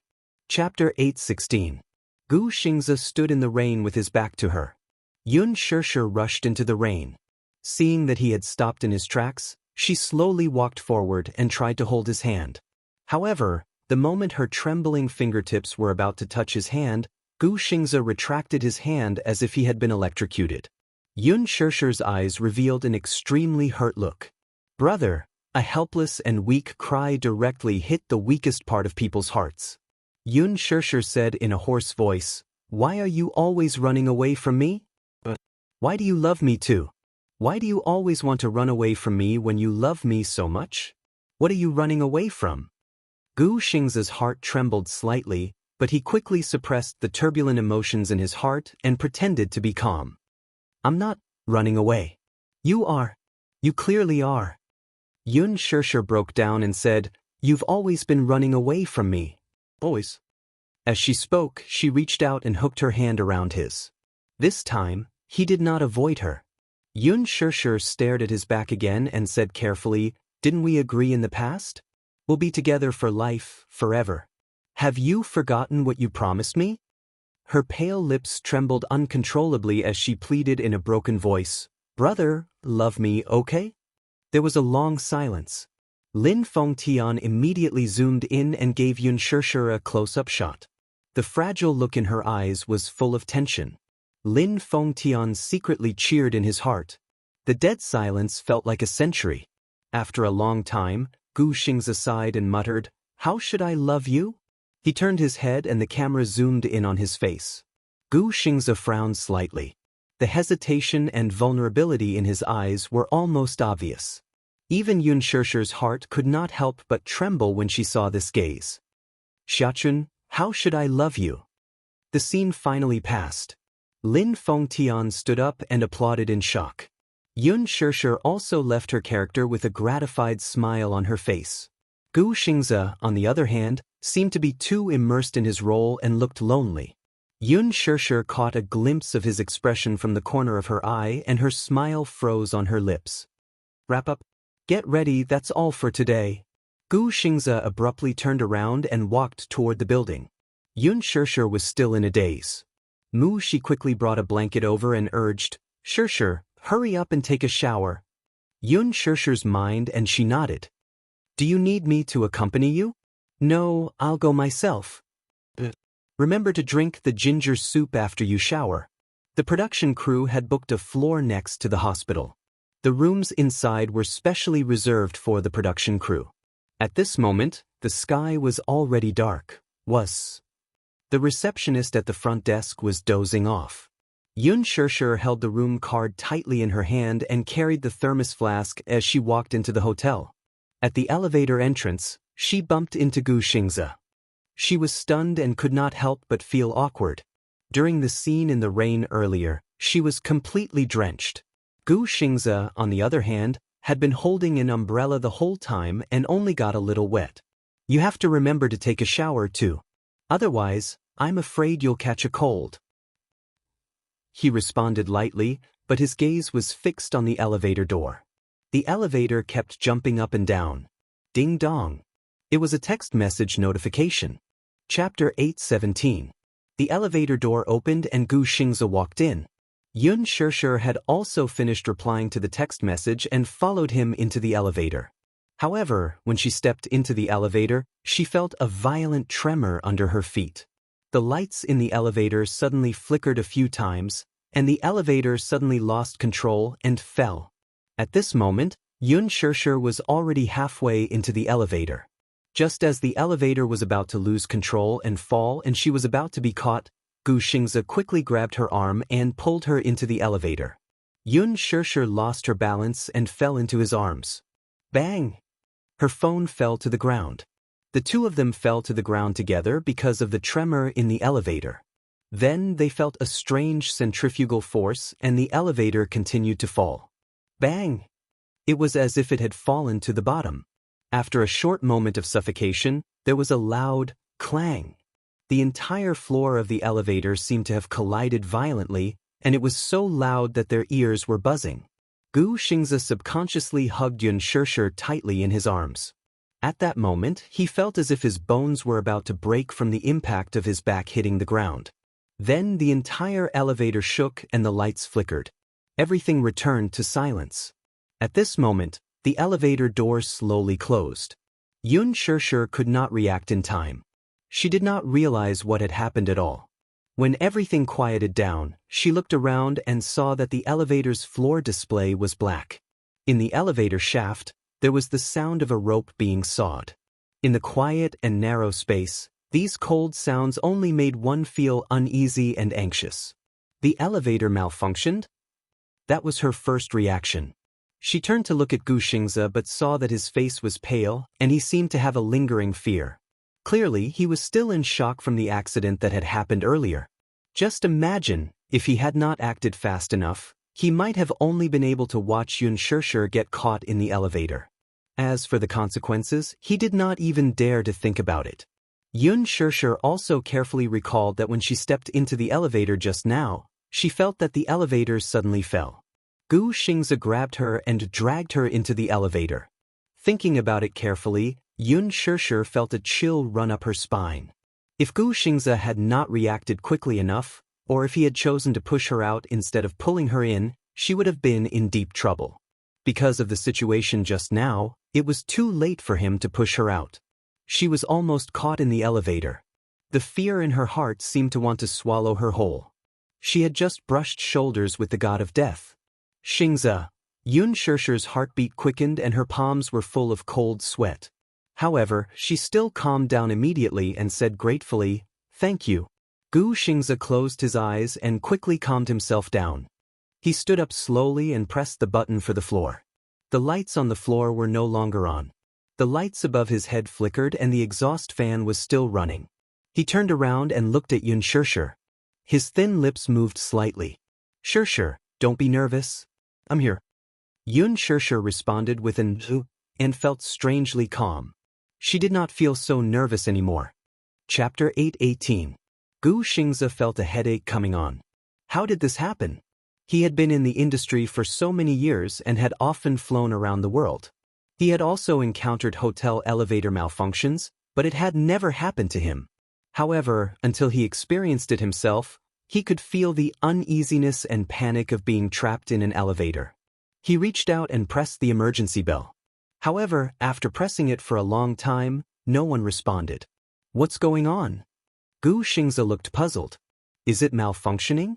Yun Shishir also stood up and tried pressing the floor button, but the lights did not turn on at all. She pressed the emergency bell again. The bell rang, but no one responded. What's going on? Why is the emergency bell not working? Malfunctioning? It doesn't seem like it. Strange, there should be people on duty in the elevator management room 24 hours a day, Yun Shishir said gloomily. How can this hotel be like this? The security measures are terrible. This hotel is a small one. Many hotels are like this, Gu Xingze said. Yun Shishir asked, have you encountered this before? Yes, I have. I saw it on the news. Oh, I saw it on the news too. Didn't a university elevator malfunction before? A student got stuck in the elevator and died, Yun Shishir said. Gu Xingze said, I saw that report too. I didn't expect this to happen to me. It was so dangerous just now. Yun Shishir saw the phone that had fallen and quickly picked it up. The phone had been turned off. She quickly turned it on and wanted to use the phone to call for help. Gu Xingze saw her actions and said, it's no use. The phone signal in the elevator is blocked. There is no mobile network coverage.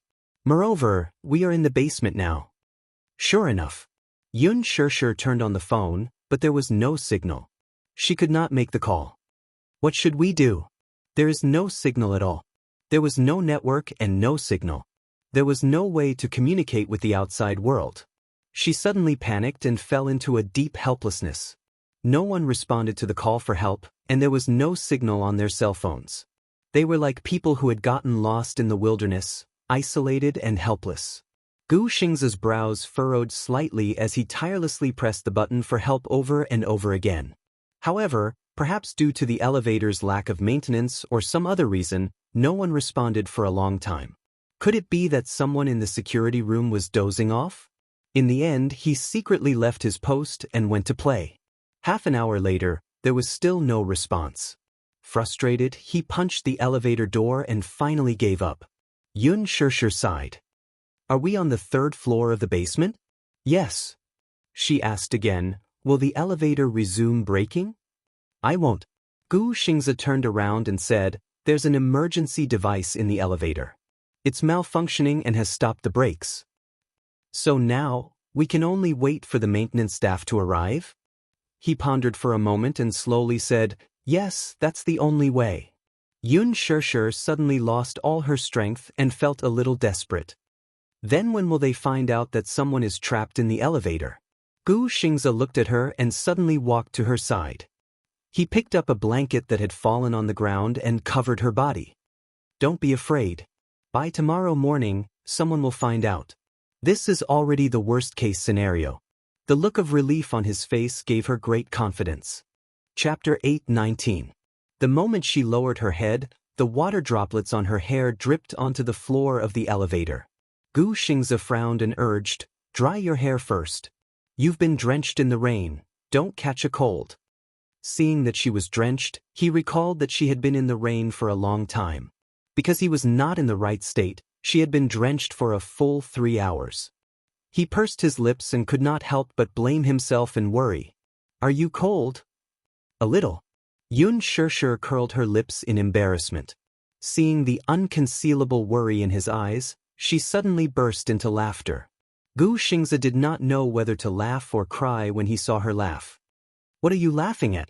You're finally not so cold. Xianxia said truthfully. If not for the elevator malfunction, she did not know how long Xianxia would continue to be cold to her. Xianxia was stunned for a moment before he laughed helplessly. He picked up a corner of the blanket and wiped her wet hair. Suddenly, he parted his thin lips. I'm sorry. Xianxia remained silent. She lowered her head and unlocked her phone. She turned on the music and played a single from Xiaxia's album that had just been released. The sound of the music dispelled the uneasy atmosphere in the elevator caused by the dead silence. Xiaxia also sat down and leaned close to her. It seemed that this way he could transmit his warmth to her. After the production team packed up the props, many staff members left. More than 2 hours had passed, but Xianxia was still nowhere to be seen. She raised her hand to look at the time. It was already midnight. Why was she not here yet? She dialed Xianxia's number, but the robotic female voice said that the call could not be reached at the moment. She rushed to the hotel, only to see the person at the front desk dozing off. Hence, she walked to the elevator and pressed the up button, but the other elevator did not respond. It was a black screen. The elevator is broken? She muttered gloomily. What kind of lousy hotel is this? This hotel wasn't a 5-star hotel. Although it wasn't considered high class, it was close to the filming location. Other than a 4-star hotel nearby, the other hotels were even more dilapidated. Only this one was slightly more proper. Lin Fengtian considered the issue of funds and booked the 2nd and 10th floors of the hotel. Among them, the rooms on the 2nd floor were arranged for the staff, and the 2 rooms on the 10th floor were arranged for the main actors. Of course, the main lead would not stay in a hotel. It was just for convenience when filming ran late.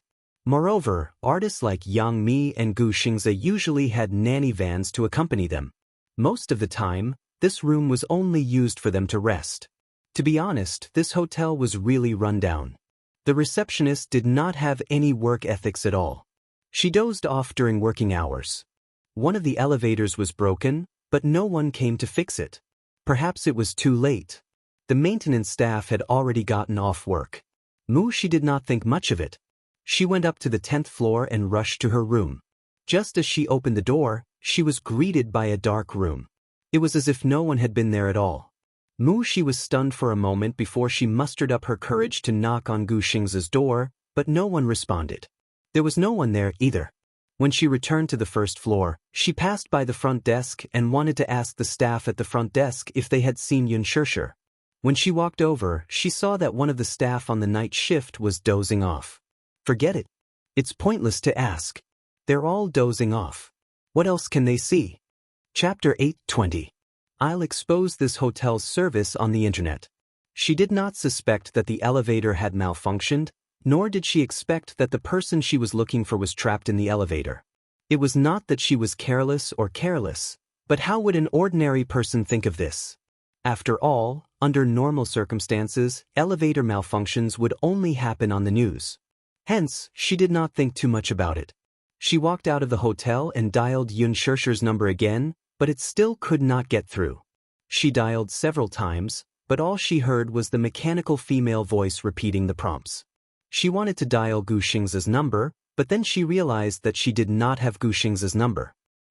What's going on? She rubbed her hair in frustration. Where did these two go? Why were they both uncontactable? By the time she returned to the set, the props were almost all packed. Lin Fengtian was still busy. She stepped forward and cautiously asked, Director Lin, have you seen Xianxia? Xianxia? He turned around. Why would I see her? Aren't you her assistant? She was at a loss for words. He laughed. You're her assistant. If you don't know where she went, how would I know? Wasn't she drenched earlier? I told her to take a hot shower in her room, but she didn't come back. She complained. Have you looked for her in the hotel? There's no one in the room. Only then did he look straight at her. There's no one in the room? Then, where else could she have gone? He found it strange. Did you call her phone? I can't get through. Can't get through? He frowned. She was so nervous that her face turned red. I called her a few times, but I couldn't get through. I don't know what's going on. From the corner of her eye, she saw Rua Bing packing her backpack. Ignoring the director, she chased after her. Rubbing. The woman stopped in her tracks with a blank look. I'm Yun Xiaoxia's assistant. Oh. Ruabing smiled. Sorry, I didn't recognize you. It's fine.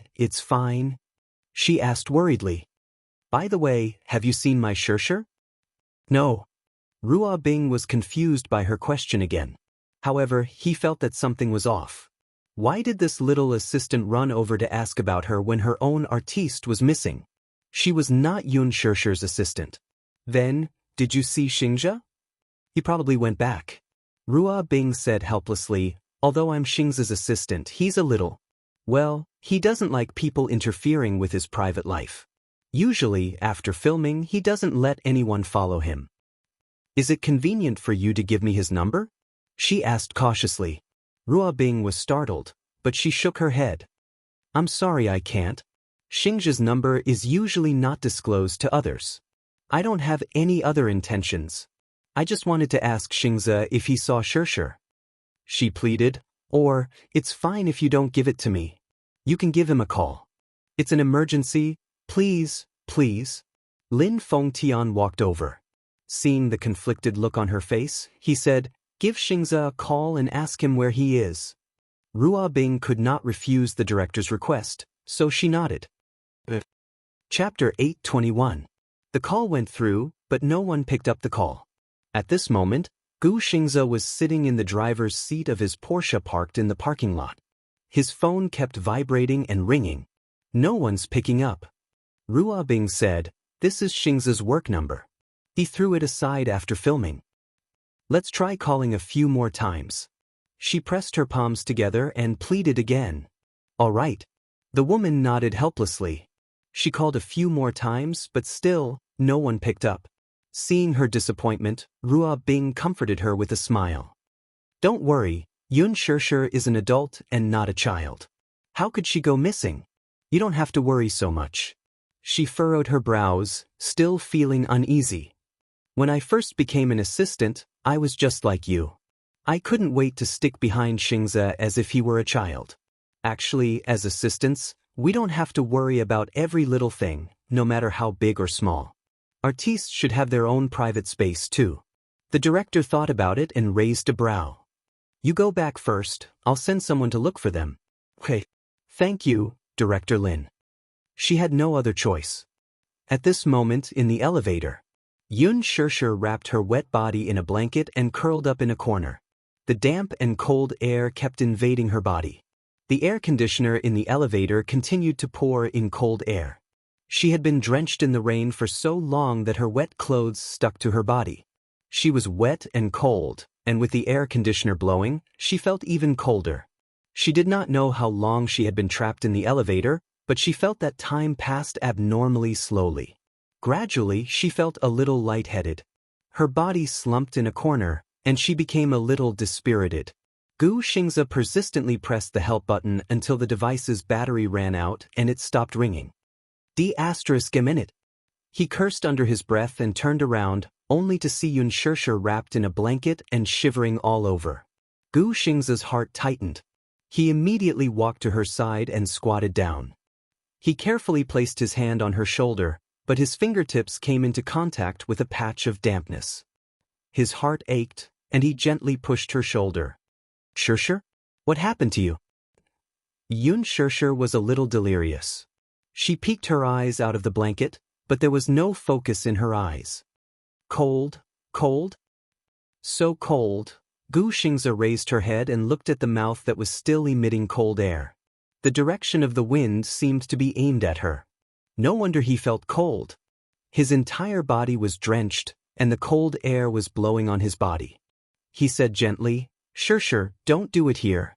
You'll catch a cold. Yun Shurshu's brows furrowed slightly as she moved slightly. Yes. She held his arm and stood up slightly, but her legs were inexplicably soft. Gu Xingze touched her hand, only to feel that her palm was covered in cold sweat and her fingertips were burning hot. His heart skipped a beat and he reached out to touch her forehead. A scalding temperature spread from the center of his palm. She had a fever. Gu Xingze bit his lower lip. His heart was burning with anxiety and anger. On one hand, he was angry at the hotel's terrible emergency equipment, but on the other hand, he felt very sorry for her. Gu Xingze brought her to another corner and took off his jacket to cover her back. He was afraid that she would catch a cold in the cold elevator walls. Yun Shurshu did not even have the strength to thank him. Chapter 8:22. She didn't notice the air conditioning in the elevator just now. She only felt that it was getting colder in the corner. She curled up into a ball unconsciously, but she still couldn't resist the cold. Gu Xingze sat beside her. Seeing her dispirited expression, her breathing a little rapid, and her palm-sized face burning red, his heart ached. Unwilling to give up, he pressed the emergency bell again, but there was no more sound. He pressed it continuously, and the battery had long since run out. He kicked the door and it made a loud bang. It wasn't that he didn't shout. However, he knew that the elevator was now parked in the basement. If no one passed by, no one would notice, and no one would hear his cries for help on the first floor. Calling for help with all his might was futile. In fact, a few people had parked their cars in the basement and went upstairs. However, they saw that the elevator seemed to have malfunctioned and couldn't operate, so they went to another elevator. In this world, most people were indifferent. They were in a hurry and didn't care about themselves. After all, in most cases, most people wouldn't be willing to worry about things that had nothing to do with them. Therefore, no one reported to the front desk that the elevator was malfunctioning. Some people thought that the elevator was being repaired, so they didn't ask about it at all. Time ticked by. Gu Xingze picked up Yun Shurshu's phone and glanced at it. It was already 3 in the morning. The phone had been playing music and the battery was about to run out. He turned off the music to ensure that the phone's battery was maintained. This desperate situation could be considered as keeping a glimmer of hope for them. If there was a miracle and there was suddenly a signal, they could use the phone to call for help. Yun Shurshu covered herself with the blanket and shivered. Gu Xingze gently placed his hand on her forehead. Her forehead was frighteningly hot. His heart became a little anxious. Staying in such a confined and narrow space for a long time already made her feel a little suffocated. If she fell asleep with a fever, it would be easy for her to have breathing difficulties. If the high fever didn't subside, it was even possible for her to suffocate. Therefore, he said gently, "Shurshu, don't fall asleep, okay? Wake up." Yun Shurshu's voice was muffled. It was hoarse and weak. "My head hurts. It's so cold." Gu Xingze's brows furrowed slightly. Instinctively, he wanted to reach out and pull her into his embrace. However, just as he reached out his hand, he lowered his head to look at her slightly furrowed brows. Suddenly, he froze in midair and didn't move for a long time. He looked at her trembling shoulders and struggled in his heart for a long time. In the end, he placed his hand on her shoulder and slowly pulled her into his embrace. Yun Shurshu was startled for a moment. Suddenly, she felt a strong heartbeat in her ears. It was scorching hot. Thump, thump, thump, thump, thump. Every sound was filled with great power. He gathered the blanket around her and wrapped it tighter around her. "Don't fall asleep. Someone will come to save us soon." Gu Xingze comforted her gently. Sensing that the body of the person in his arms had stiffened, he immediately explained, "I was just afraid that you would be cold." "Thank you," Yun Shurshu said softly. Her voice was as soft as a mosquito, almost inaudible. "Let's practice our lines." Gu Xingze suddenly said. He was really afraid that she would fall asleep and have an uncontrollable fever. In fact, he didn't know when the rescue team would arrive with the efficiency of this hotel. However, at this moment, he could only comfort her like this. Chapter 8:23. Gu Xingze could not help hugging her tighter when he heard her voice getting fainter. Lowering his head, he suddenly saw a thermos flask beside her hand. His eyes flashed as he opened it. There was still some warm ginger soup inside. He carefully poured out some and brought it to her mouth, reminding, "Xianxia, drink some ginger soup." Xianxia sat up slightly and took a few sips. After drinking a few mouthfuls of the warm ginger soup, her body seemed to be filled with a faint amount of heat. Xianxia poured her another cup, and Xianxia obediently finished it. Seeing that she had finished all the ginger soup, Xianxia was afraid that she would fall asleep, so he said, "I'll sing for you." Xianxia blinked. Xianxia's lips curled into a smile as he spoke in a hoarse voice. "A long, long time ago, you had me, and I had you. A long, long time ago, you left me to soar in the distant sky." She returned home. After washing up, she lay in bed, but she still could not sleep well. Even after returning home, she still tirelessly dialed Xianxia's number over and over again, but she still could not get through to her. Although Lin Fengtian and Rua Bing repeatedly comforted her, she still felt uneasy. Perhaps it was a person's sixth sense. Moreover, although she had not been by Xianxia's side for long, she understood her character. Whether she was coming home or not, she would at least let her know. Xianxia was very polite and treated everyone around her with utmost respect. She would not let her worry, unless it was something out of her control. She tossed and turned in bed as her thoughts ran wild. Suddenly, she sat up in frustration, and the phone beside her pillow rang. In the dark and quiet, the phone's ringing gave her a fright. She was startled at first and then quickly picked up the phone, thinking that it was Xianxia calling. However, the string of unfamiliar numbers displayed on the screen made her heart turn cold. She sighed and picked up the call, asking weakly, "Hello? Hello, are you Xianxia's assistant?" A child's childish voice came from the other end of the phone. It was quiet, but there was a hint of anxiety. He was as steady as an adult. If it wasn't for that immature voice, she wouldn't even be able to tell that it was a child's tone. She was stunned and subconsciously answered, "Yes." On the other end, Yun Tianyu was sitting on the sofa with a business card in his hand. His expression was solemn. "Xianxia is my mommy. She hasn't come back yet, and I can't get through to her phone. I want to ask, do you know where she is?" She was stunned. She immediately reacted, thinking that it was a child's prank. Child? Xianxia had a child? What kind of joke was this? Xianxia was only 24 years old, and she already had a child? She obviously didn't believe him. However, is my mommy still filming with the crew? It was time to go home. She sent me a message earlier, but I haven't heard from her since. I can't get through to her phone too. I'm very worried. Sorry to disturb you. Yu's tone was polite and courteous, but more than that, it was calm and smooth, which was rare for a child. Chapter 824. Yun Tianyu caught a clue. You said that she disappeared without a trace after the shoot? She nodded repeatedly. Yu looked at his watch. It was already past 5 in the morning. What time was it? I can't remember either. At this time, Yu was unexpectedly calm. Think about it carefully. She carefully recalled and said, "It should be around 10. I really can't remember the exact time. I didn't pay attention to the time at that time." He hurriedly checked the last message sent by Xianxia. It was 10:12 a.m. The time matched. On the other side, she cautiously asked, "Little friend, is Xianxia your mommy?" "Yes," he replied abruptly. "Where are you now? Is it convenient for you to pick me up?" She looked out the window. It was already late at night. She was a little worried and doubtful of this child, so she said, "Why don't we call the police first?" "Auntie, the police only filed a case after losing contact with her for 48 hours. Although we can still call the police now, it's already so late. How efficient do you think the police will be?" Yu seriously reminded her. She was stunned by his calm analysis. His rationality had completely overturned her worldview. How old was this child? Judging from his voice, he was no more than 6 or 7 years old. Were children nowadays so smart? He even knew the conditions for the police to file a case? "Auntie, I'm very worried about my mommy, but I'm the only one at home now.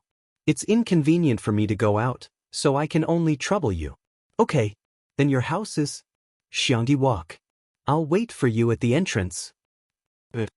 She hung up the phone, changed her clothes, and left with her car keys. Her apartment was only a 10-minute drive away from Xiangdi Walk. Soon, she arrived at the entrance of Xiangdi Walk. She sat in the car and was curiously looking at the entrance when a light knock came from the car door. The sudden movement startled her. She immediately looked over and saw a little munchkin wearing a white shirt and a small suit with suspenders. He was carrying a small backpack and standing at the car door. Surprised, she quickly unlocked the car door. Then, she watched helplessly as the handsome and delicate little boy nervously climbed into the car. His posture was as light as a cat. He quickly closed the door and fastened his seatbelt skillfully. Then, he looked at her. Let's go to the set. Her assistant. Could she say that she was frightened?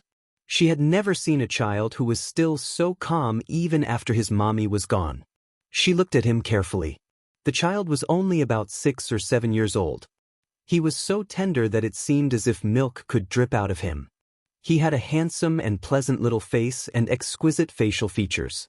His eyebrows were indeed very similar to Yun Shirshir's. Did Shirshir really have a child? Shi was greatly shocked by this fact. Seeing her staring at him in a daze, he waved his hand in front of her. Shi returned to her senses and saw his serious expression. Auntie, you can't be in a daze while driving. It's very dangerous. She mumbled, thanks for the reminder, let's drive. Yun Tianyu ordered. In fact, he originally wanted to call Li Hanlin to pick him up. Chapter 825. Shi drove all the way to the set. At this moment, the set was in dead silence. All the props had been packed up and transported away. The huge parking lot had been restored to its original state, and there were no clues to be found. Yun Tianyu searched the set for a while but did not find anything. She stared blankly at his calm and rational face. She could not tell that he was only 6 or 7 years old. Were children nowadays so precocious?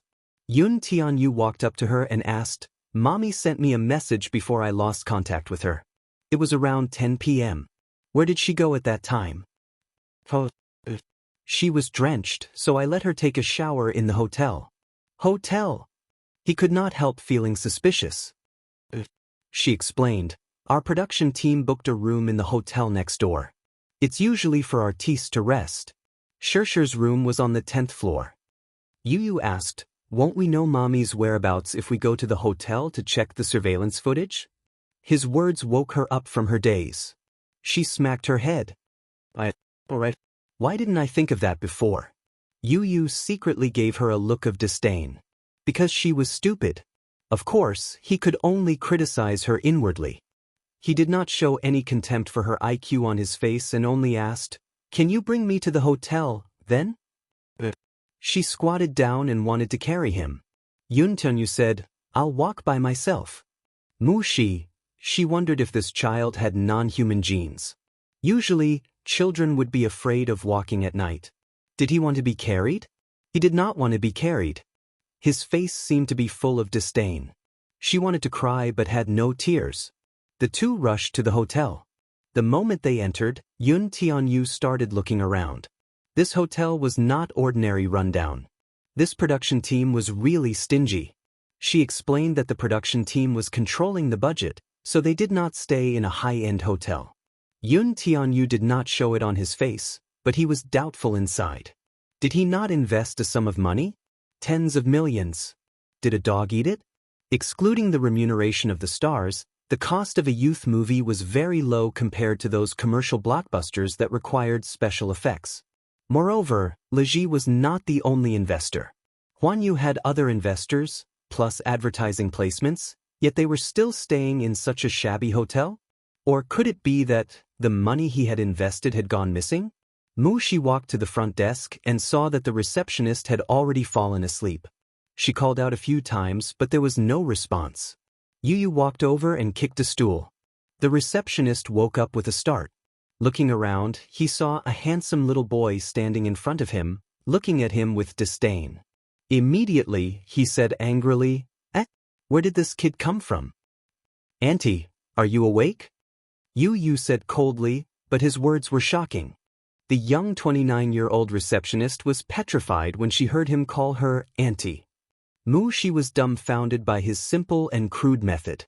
This child, who did he look like? Right? She had just thought of a question that needed to be investigated.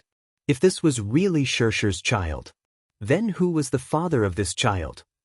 She kept feeling that when she saw his face, a vague image of a man's face suddenly appeared in her mind, but she couldn't remember who it was. Aya, now is not the time to pursue this matter. Chapter 8:26. She then asked, "Receptionist, where is the hotel's surveillance room? Can we take a look at the footage?" The receptionist was stunned. She then yawned and sized her up warily. "You are?" "I'm from the production team of The Green Apple.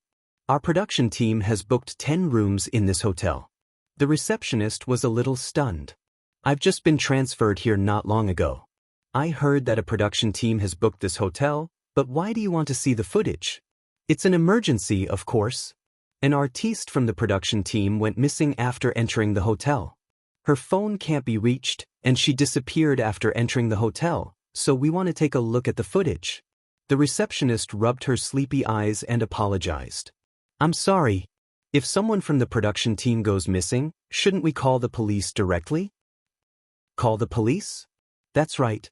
May I ask how long has she been missing?" "Since 10 o'clock until now." "Call the police then." You said, even if we call the police, we'll only take a statement and file the case 48 hours later.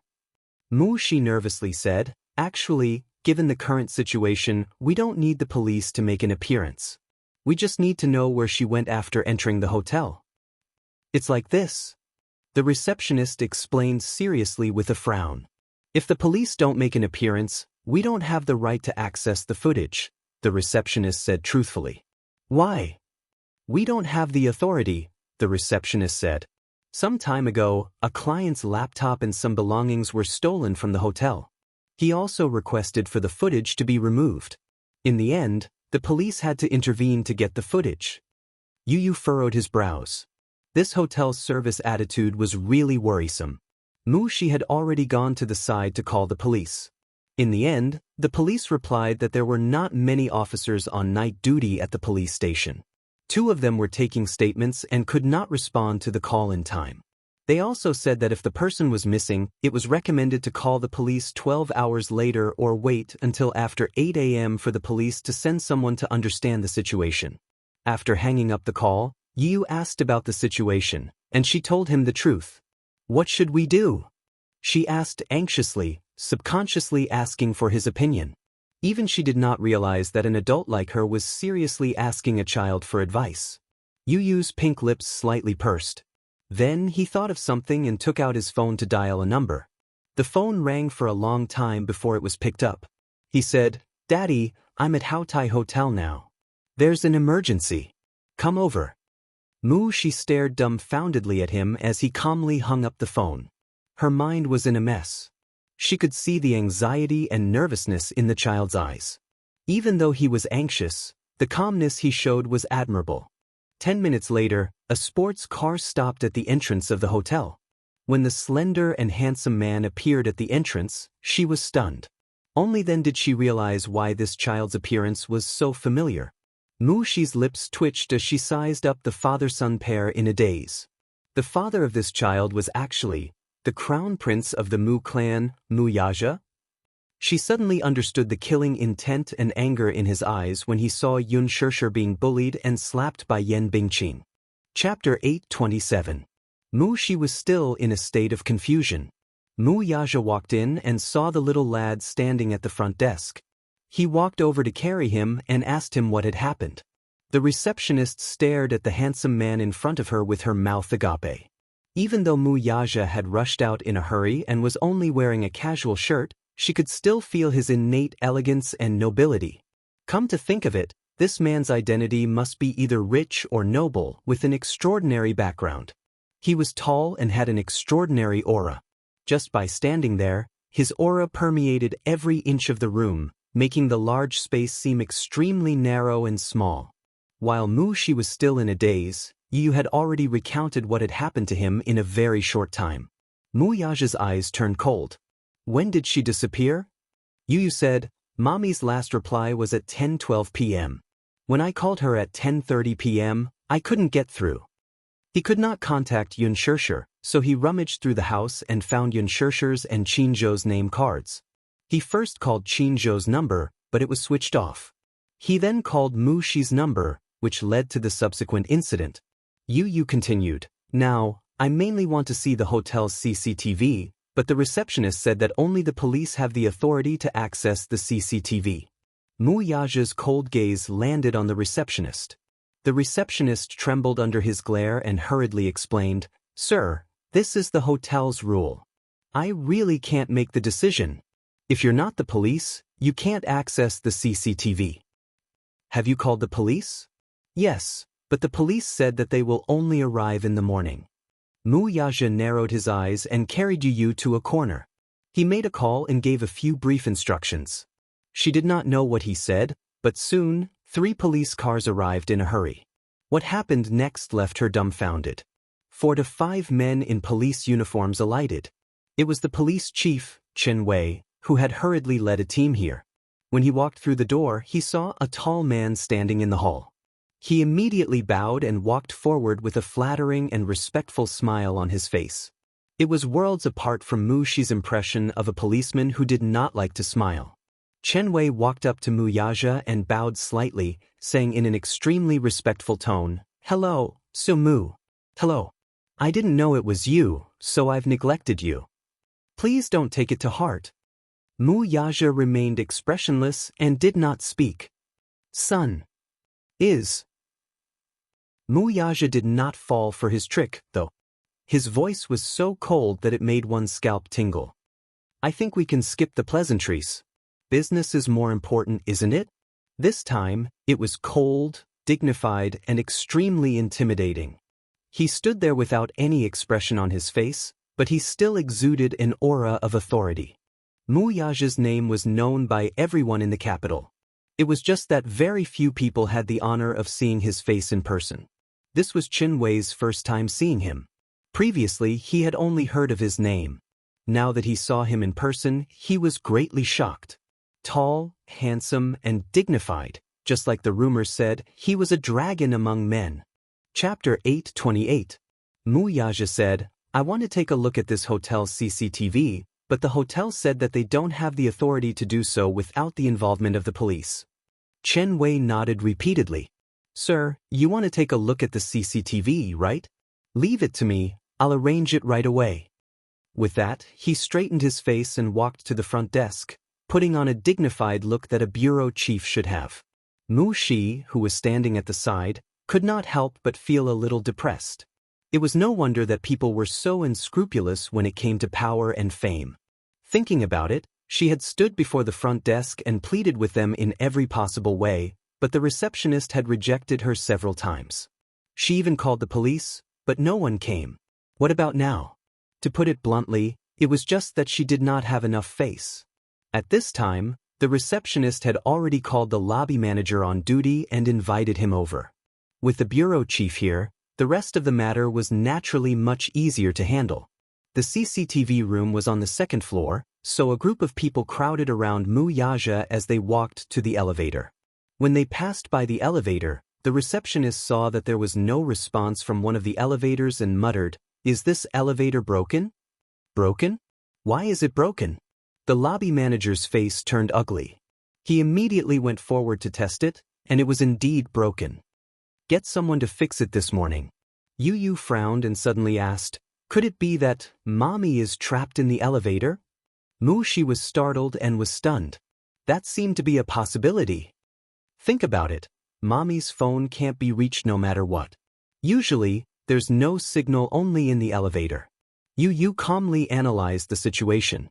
At the side, the lobby manager's face turned ugly. How is that possible? If someone is trapped in the elevator, there are people on duty 24 hours a day in the CCTV room. They'll definitely discover it immediately. Maybe the person on duty in the CCTV room is dozing off like the receptionist. Yu retorted. The receptionist blushed. The lobby manager glared at her fiercely but still tried to salvage the situation. That can't be. Let's go to the CCTV room to take a look, we'll know. However, when the group reached the CCTV room's entrance, they saw 4 security guards playing cards in a corner with glowing faces.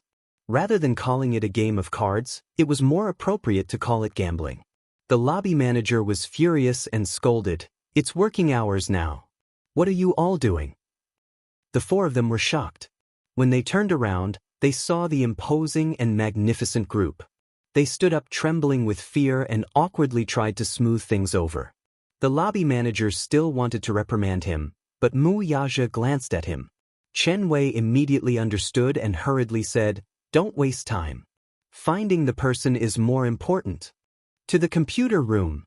The computer room was very small and filled with machines. Hence, with Chen Wei and Mu Shi following behind, Mu Yaja carried Yu Yu in. As soon as she walked in, Yu glanced at the screens and suddenly turned pale with fright. She pointed at one of the screens and said, "It's Mommy."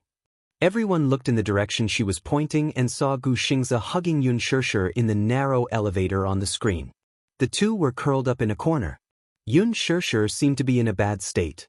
Even though the CCTV footage was a little blurry, one could still see her dispirited and listless look.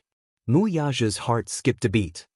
He walked to the front of the CCTV screen and pursed his lips into a cold line. His cold gaze swept behind him. His gaze was cold and intimidating. Chapter 829. Xingze is here too. Mu Shi let out a yelp of surprise and went over to take a look. She, too, saw Yun Shishir's body curled up in the blanket as she shivered. Her heart ached for her. Oh gosh! She got caught in the rain and was trapped in the elevator for so long.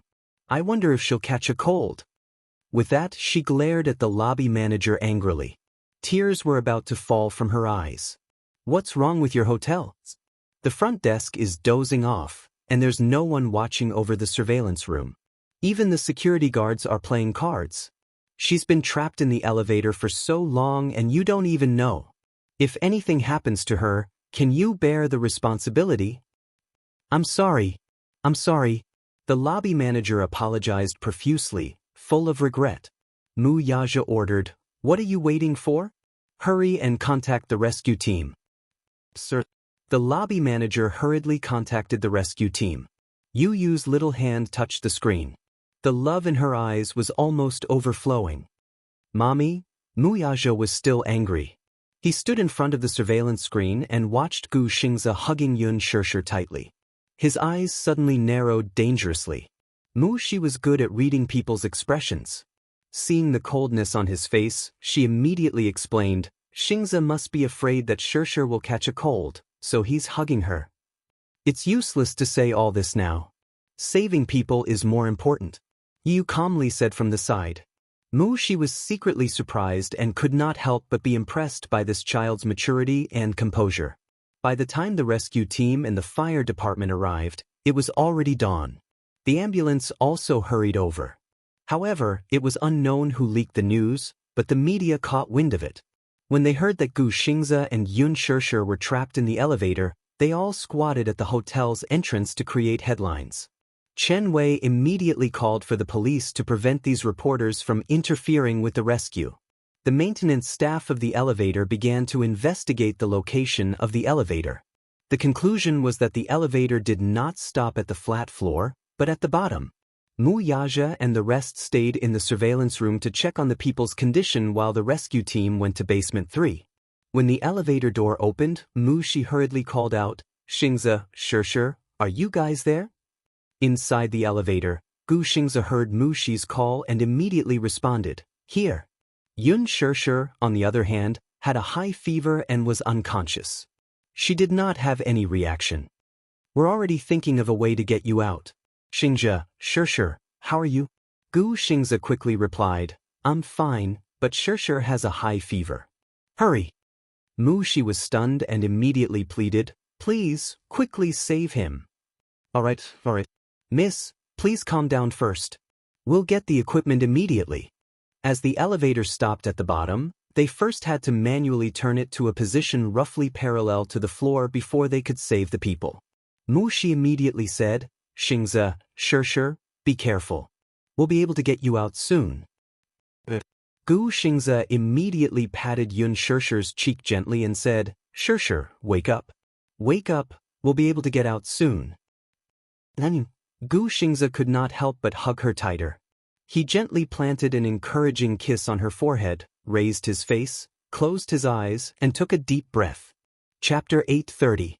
In the elevator room, two maintenance workers were setting up the winch mechanism to prevent the elevator from moving too quickly or accidentally when the brakes were released. The other used a mechanical method to loosen and tighten the brakes. When the brakes were released, the other two used their strength to pull the winch mechanism to slowly move the elevator upward. The elevator shook uneasily as the lights flickered. Yun Shishir curled her body even tighter. The excessive shaking made her headache worse and made her dizzy. Every time there was a violent shaking, there would be a dead silence. Then there would be another tremor. In the control room, Yu was also looking at the scene on the screen anxiously. He suddenly raised his head and said to Wuxia, "Daddy, let's go to basement 3. HM? Mommy doesn't seem to be feeling well. I'm worried." Wuxia carried Yun Tianyu to basement 3. However, when they arrived, they did not see the medical team. Yu asked, and Shi immediately said, "I'll go take a look." Not long after, she hurried back and said, "The entrance is surrounded by reporters. The ambulance is blocked by a human wall, so it can't enter. Chief Chen has already sent more people over." "Reporters?" Wuxia knitted his brows in displeasure. Shi said indignantly, "Yes. I don't know who leaked the news, but when the reporters heard that Gu Xingze and Yun Shishir were trapped in the elevator, they all rushed over to get a scoop." Yu also frowned and asked, "Where's the police?" Shi said anxiously, "There are too many reporters. Various media outlets have sent many people to snatch the news and report, so there's not enough police."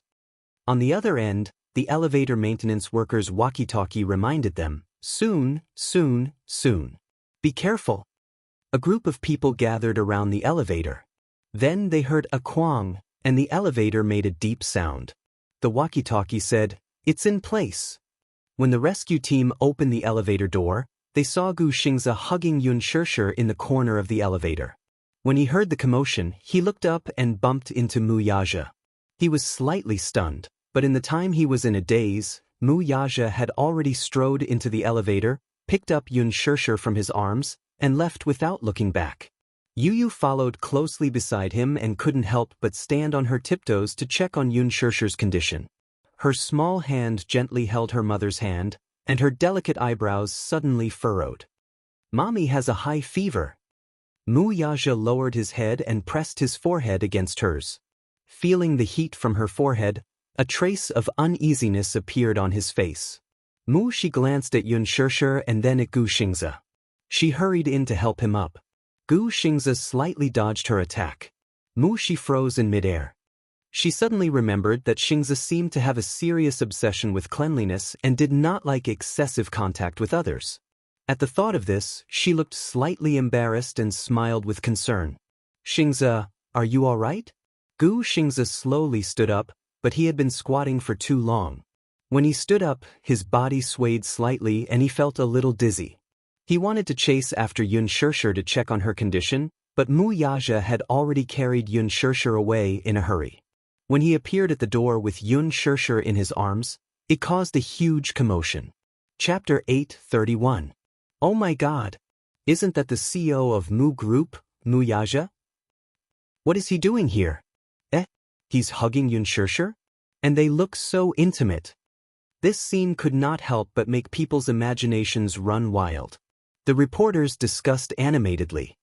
"I heard that Huanyu banned Yan Bingqing some time ago. Rumor has it that Yan Bingqing bullied a newcomer in the crew. The newcomer in the crew of The Green Apple is Yun Shishir, who is a little more famous." Someone whispered, "Isn't there a rumor that Yun Shishir was able to sign a contract with Huanyu's headquarters right after her debut because she has a sugar daddy backing her? Could the sugar daddy be Wuxia?" "It's very possible." The camera flashes were overwhelmed. The reporters scrambled to squeeze at the door and extended their microphones, asking loudly, "Xiao Mu, Tho Mu. Look here. I'm a reporter from Phoenix News Agency. May I know what relationship you have with Xianxia? What relationship do you have? Xiu Mu, there are rumors that you have a close relationship with Xianxia. May I know what relationship you have with Xianxia? Countless microphones were extended in front of him. The flashing lights were blinding. Mu Yaja hugged Xianxia expressionlessly. He completely ignored these aggressive interviews. How could the reporters let go of such an exciting piece of news? They stubbornly followed behind him. Some even formed a human wall in front of him, blocking his way. Mu Yaja narrowed his eyes. His handsome face was extremely gloomy, and he was about to explode. Xianxia nestled in his arms. There was a loud noise in her ears. So noisy, the flashing lights were so glaring that it made her eyes hurt. Mu Yaja lowered his head and saw her slightly uncomfortable expression. His eyes were tinged with coldness and sharpness. He swept his gaze across the surroundings. Suddenly, a biting cold aura spread out and froze everything. However, these professional reporters were not to be trifled with. They were not afraid of his terrifying expression at all and still kept moving forward. Yu grabbed onto Mu Yaja's sleeves tightly, but she was still squeezed by the crowd. He had never seen such a congested scene. There were so many people in front and behind that not even a drop of water could trickle through. Questions came one after another, leaving no time for anyone to digest and understand the situation. Mu Shi had also arrived, but when she saw the crowd at the entrance, she was stunned. She subconsciously put on a professional smile and said, "Everyone, please don't crowd. Please be careful and don't crowd the entrance, okay? The situation is critical now. Everyone, please make way. Please don't block the entrance, okay?" As soon as he finished speaking, a man in the crowd shouted, "Don't change the subject. Xianxia, please answer me directly. Are you Mu Yaja's mistress?" The sharp question caused the crowd to quiet down immediately. When Mu Shi heard this, the smile on her face froze. She stood rooted to the ground for a moment until the smile on her lips gradually turned cold. Yu's little face turned even paler. Even though he was young, he understood what the word mistress meant. Mistress. This was a blatant insult. The harsh question caused an uproar in the crowd. That man continued to press on. "Chairman Mu, does silence mean that you're admitting it?" After a moment of silence, the crowd burst into another round of questioning. Chapter 8:32. If the rumors are true, does that mean that you're a third party in your relationship with Mu Yaja? Xianxia, I heard that you were adopted from Shengde Welfare Institute. Is that true? The director of Shengde Welfare Institute, Luo Hanjin, was arrested for child molestation. The news said that many children in the Welfare Institute were victims. Have you ever been sexually assaulted? Xianxia's eyelashes trembled slightly. She looked down and closed her eyes tightly. Her lips were stiff and her face was pale. The harsh voices echoed in her ears. The unbearable questions were asked again and again, but they were so sharp in the noisy world. Yu stood there in a daze as if she had been petrified. She did not move. The flashes kept flashing in front of her eyes. Gradually, her vision went blank. Mommy is not a third party. What are these people talking about? Mu Yaja stood silently at the same spot and did not move an inch. His cold gaze swept across the crowd as his fists clenched tightly. Seeing that he had stopped in his tracks, the reporters swarmed forward and put their microphones to his mouth. "Daddy." Yu opened her mouth, but no sound came out. Her weak voice was instantly drowned out by the reporters' questions. Mu Yaja suddenly reached out and held her little hand tightly. Yu felt the warmth from his palm and felt inexplicably calm. Soon, 3 to 5 police cars rushed over. Chief Chen led the team to maintain order at the scene. The medical staff of the ambulance also rushed over. However, the reporters were blocked at the entrance like a wall and could not break through the crowd. Gu Xingze walked to the door and saw the scene in front of him. His face froze. He looked at the crowd at the entrance expressionlessly and narrowed his eyes. Seeing that Gu Xingze had also appeared, the reporters went crazy. The reporters rushed forward and the flashes became more intense. The sound of the film rolling could be heard continuously. "Xingze, Xingze, look over here. Please share your views on Xianxia. Look here, I'm a reporter from Starlight Daily. Mu Yaja suddenly said, "Scram." Even though his cold voice was deep, it was like an imperial edict that didn't allow anyone to question it. His gaze swept across the crowd. The coldness in his eyes caused people's hearts to palpitate. Some of the reporters who were close to him could not help but take a few steps back because of the murderous aura emanating from his body. Mu Yaja lifted his foot and was about to walk towards the ambulance when the reporter who had asked the sharp question earlier did not fear the cold aura he exuded. He squeezed to the front with no regard for his own safety and blocked his path with his camera. He extended his microphone. "Chairman Mu, you haven't answered my question yet." Mu Yaja suddenly stopped and glanced at him dangerously from the corner of his eyes. His lips curled into a cold and mocking smile. When the reporter saw that he had stopped, he quickly moved the microphone closer and asked a series of questions. "Please give a direct answer. May I ask if Xianxia is your mistress?" Before he could finish his sentence, Mu Yaja kicked the reporter away expressionlessly. The latter was caught off guard and stumbled a few steps back before falling to the ground. The crowd was in an uproar. Mu Yaja hit someone. Chapter 8:33. The flashing lights instantly drowned them out. A reporter from a famous entertainment newspaper squeezed in front of them, raised his Canon-like DSLR, and started taking pictures of them. Mu Yaja turned his face dangerously. With a frown, he punched the camera lens and smashed it into pieces. He looked up expressionlessly. His aura was as cold as ice as he said coldly, "Shut up." The atmosphere quieted down. In eerie silence, everyone froze on the spot. Time seemed to have stopped. Mu Yaja said in a low voice, "Move aside." As soon as he said that, everyone looked at each other and cowered. No one dared to step forward and obediently opened up a path. Xianxia was hurriedly sent to the hospital. Preliminary diagnosis showed that she did not have any external injuries. However, due to the air conditioning and the fact that she did not change out of her soaked clothes in time, the cold air invaded her body and caused her to have a high fever of 40 degrees Celsius. If it had been any later, she would have been in danger of contracting pneumonia. After sending Xianxia to the hospital, Mu Yaja asked Yu and Mu Shi to stay in the ward to look after her and left in a hurry. The reporters who had surrounded the hotel entrance were also brought back to the police station and investigated for obstructing public order. With such a thing happening, Mu Yaja naturally would not let them off easily. These motley crew were all dismissed and blacklisted, unable to work in the media industry for the rest of their lives. Mu Yaja also got his men to delete all the photos taken. The results of the investigation showed that these reporters were a motley crew from some third-rate media companies who would do anything to get the news. It was said that the hotel staff leaked the news. They rushed over when they heard the news and squatted at the hotel entrance. Soon, the hotel staff who leaked the news was also found out. It was the hotel receptionist. The police came to take the receptionist away for investigation. Although Mu Yaja suppressed it in time, the news of Xianxia interfering in a rich family's marriage spread like wildfire on the internet.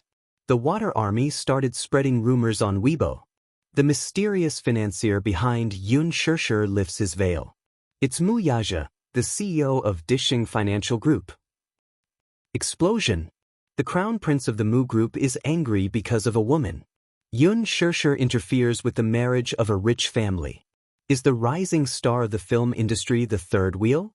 Yan Bingqing was banned by Huanyu because she offended Xianxia. The reason was that Xianxia was the mistress of the Mu Group's crown prince. Xianxia actually had an illegitimate child with Mu Yaja? Soon, these scandals were all over the internet. However, because most of the rumors seemed to be groundless, there was no real evidence to verify this matter. Therefore, netizens could only wait and see about this matter. Many people ran to Xianxia's Weibo, wanting to leave comments for her. However, Mu Shi had foresight and blocked the comments section of Weibo at an extremely fast speed. However, she did not expect her actions to make it even more conspicuous. In an instant, the news of Xianxia interfering in a rich family's marriage spread on the internet. It caused a storm and was confusing for a moment. Many netizens sighed with emotion. This Yun Xianxia, who had just debuted, seemed to have the effect of being a hot topic and had repeatedly topped the list of hot topics. Chapter 834. Yu scrolled through Weibo and saw that the rumors were spreading everywhere. He vaguely smelled something fishy. He felt that there was something fishy about this matter. Guanyu Entertainment had a monopoly on the media industry. However, the topics on Weibo were mostly directed toward Yun Xianxia and Mu Yaja. Guanyu Entertainment did not even make a move. This was indeed a little abnormal. Not to mention Mu Yaja, even Yun Tianyu could sense that something was fishy. After Mu Yaja was done with his work, he received a call from Mu Sheng, asking him to hurry back to the Mu residence. He righteously said that he had an urgent matter to announce. He did not need to think to know what it was. Mu Yaja did not care about it at all. Yun Xianxia was still in the hospital, and he did not know what was going on. No matter how important the matter was, he had to put it aside first. Hence, after leaving the police station, he drove to the hospital. When he entered the ward, Yu was guarding by the bed. Yun Xianxia was asleep. She had changed into a clean hospital gown with the help of the nurse. At the same time, she used a hot towel to wipe her body. The 4 drip was already changed to the 4th bottle. Seeing him walk in, Yu's face showed dissatisfaction. Mu Yaja exchanged glances with him and easily caught the displeasure in his eyes. Without guessing, he knew what the little guy was unhappy about. He was different from other children and matured at a young age. Hence, when he was surrounded by reporters at the hotel entrance, those sharp words hurt both Yun Xianxia and him. "You're here." Yu glanced at him, his expression a little cold. "Have you settled everything?" "Yes, I have." Mu Yaja walked to the bedside and reached out to check the temperature of her forehead. After 3 bottles of 4 drip, the temperature had dropped, but the fever was still not completely gone. Yu did not intend to let the interrogation go just like that. He suddenly pulled his hand and led him to the balcony. Closing the door and leaning against it, the little guy's face was cold, and there was no need to hide the anger in his eyes. "What happened today made me very unhappy." With a short opening speech, the little guy went straight to the point. "I know that some media reporters are very unscrupulous and that we shouldn't bother with their sharp and tricky questions. I also know that Mommy will have to face some rumors when she enters the entertainment industry, which is a place of trouble. This is not what I want to see, though." "Okay." Mu Yaja waited for him to continue. His son was young, but the words he spoke were much more mature than an adult. "I heard someone asking you if Mommy is your mistress. I don't want to hear such a question a second time. Do you understand?" After a pause, Yu expressed his attitude.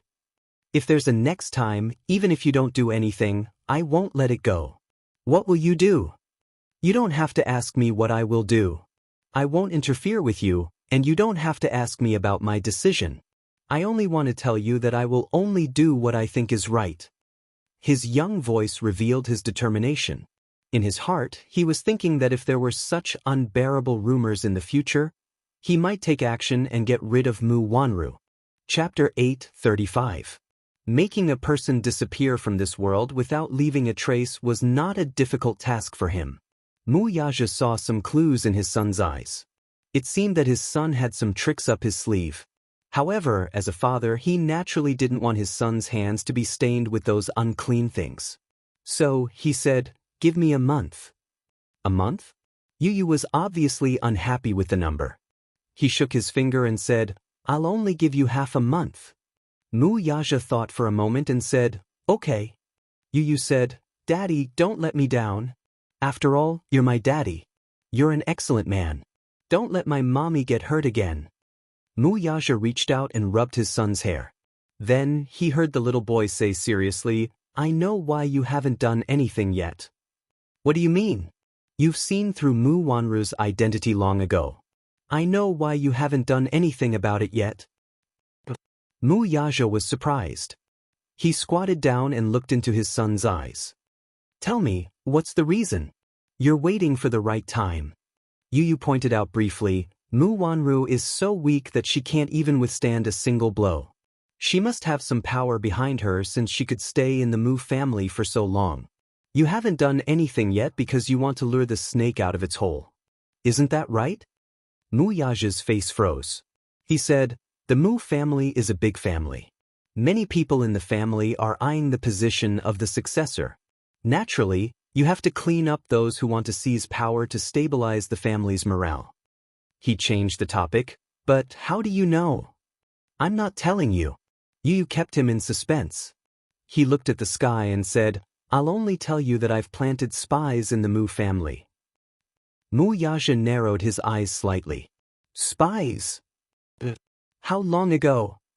"It wasn't long ago, but we managed to obtain some reliable information. I only want to remind you that Mu Wanru and that person have already made their move. Over the past few days, Mu Wanru has taken advantage of her position to plant that person's men into the consortium's headquarters. I'm afraid she's going to do something secretly." Mu Wanru was the human resources director of Dishing Financial Group. Mu Yaja glanced at him. This brat had some ability. "Daddy, as far as I'm concerned, the Mu family is nothing in my eyes. In my eyes, whether it's power or wealth, it's meaningless if I can't protect the people I love. In other words, if you let mommy get hurt, I won't forgive you no matter how powerful you are or how wealthy you are." Yun Tianyu did not care about a mere Mu family. Mu Yaja didn't care about it either. His current status and power were not entirely dependent on the Mu family. Outside of the Mu family, he already had his own empire, one that was on par with the Mu family's. In other words, he did not care about the inheritance of the Mu family that Mu Xing mentioned. He originally wanted to wait until Grandpa Mu breathed his last before eliminating the remaining members of the Mu family one by one. In the past few days, that person had indeed lost his cool and was slowly giving himself away. Alas, that person was a sly old fox who hid his true colors well. It seemed that he had to hasten his actions. "Didn't you give me half a month's time?" Mu Yaja said, "It's a deal then." Chapter 8:36. Mu Yaja narrowed his eyes. His admiration for his son grew. It was as if the student had surpassed the master. This son of his would definitely be very capable in the future. He was so young, yet his mind was so complicated. He even knew how to play the tricks of a big family. In fact, this feeling was very unpleasant. His son seemed to know everything about him, but he couldn't figure out what kind of power was behind his precious son. "Stay at the hospital and accompany mommy. I'm going back to the Mu residence." Mu Yaja gave a few more instructions before leaving in a hurry. On the way back, he received a call from his grandfather, urging him to go home. He said that he had something important to announce. The important matter he was talking about was probably his engagement with Mu Wanru. These few days, the Muse had received news that Mu Sheng's health was deteriorating and his situation was getting worse. It was as if he knew that he did not have much time left and was about to die. He started to worry about his marriage with Mu Wanru and started to make arrangements for it. It was said that Grandpa Mu planned to hold the wedding within this month as soon as possible. He did not return to the Mu residence these few days, and Xiao Yichen was arranged to stay in the condominium beside Dishing Financial Group. When he returned to the Mu residence, Mu Sheng saw him without batting an eyelid. Mu Wanru, on the other hand, was beside Mu Sheng. She kept her head down and secretly observed his expression from time to time. Mu Yaja glanced at her and happened to catch her secretly looking at him. His gaze was cold and deep. It was as sharp as a sword covered in snow, and it made her panic. She felt that no matter what she did, she could not escape his eyes. When Mu Yaja sat down, Grandpa Mu did not make any small talk. Instead, he went straight to the point. "When do you plan to set the wedding date?" His question left no room for negotiation. Before Mu Yaja could say anything, Grandpa Mu said unhappily, "Wanru is pregnant. Don't delay the wedding any longer. When the dust settles on your wedding date, Grandpa's heart will also be at ease. Aja, I don't care what you do outside, but you're not young anymore. It's time to settle down and start a family. Grandpa's only wish now is to see you marry Wanru. Only then can Wanru truly be considered a member of the Mu family. If Grandpa's body allows it, I'd like to see your child being born again. You've never disobeyed your grandfather. Grandfather's body may not be able to hold on for much longer. Stop fooling around. At least, fulfill Grandfather's last wish." His words were sincere. For him, Mu Wanru was only a member of the Mu family when she married into the family. He wholeheartedly wanted to give Mu Wanru a proper status as the young mistress of the Mu family.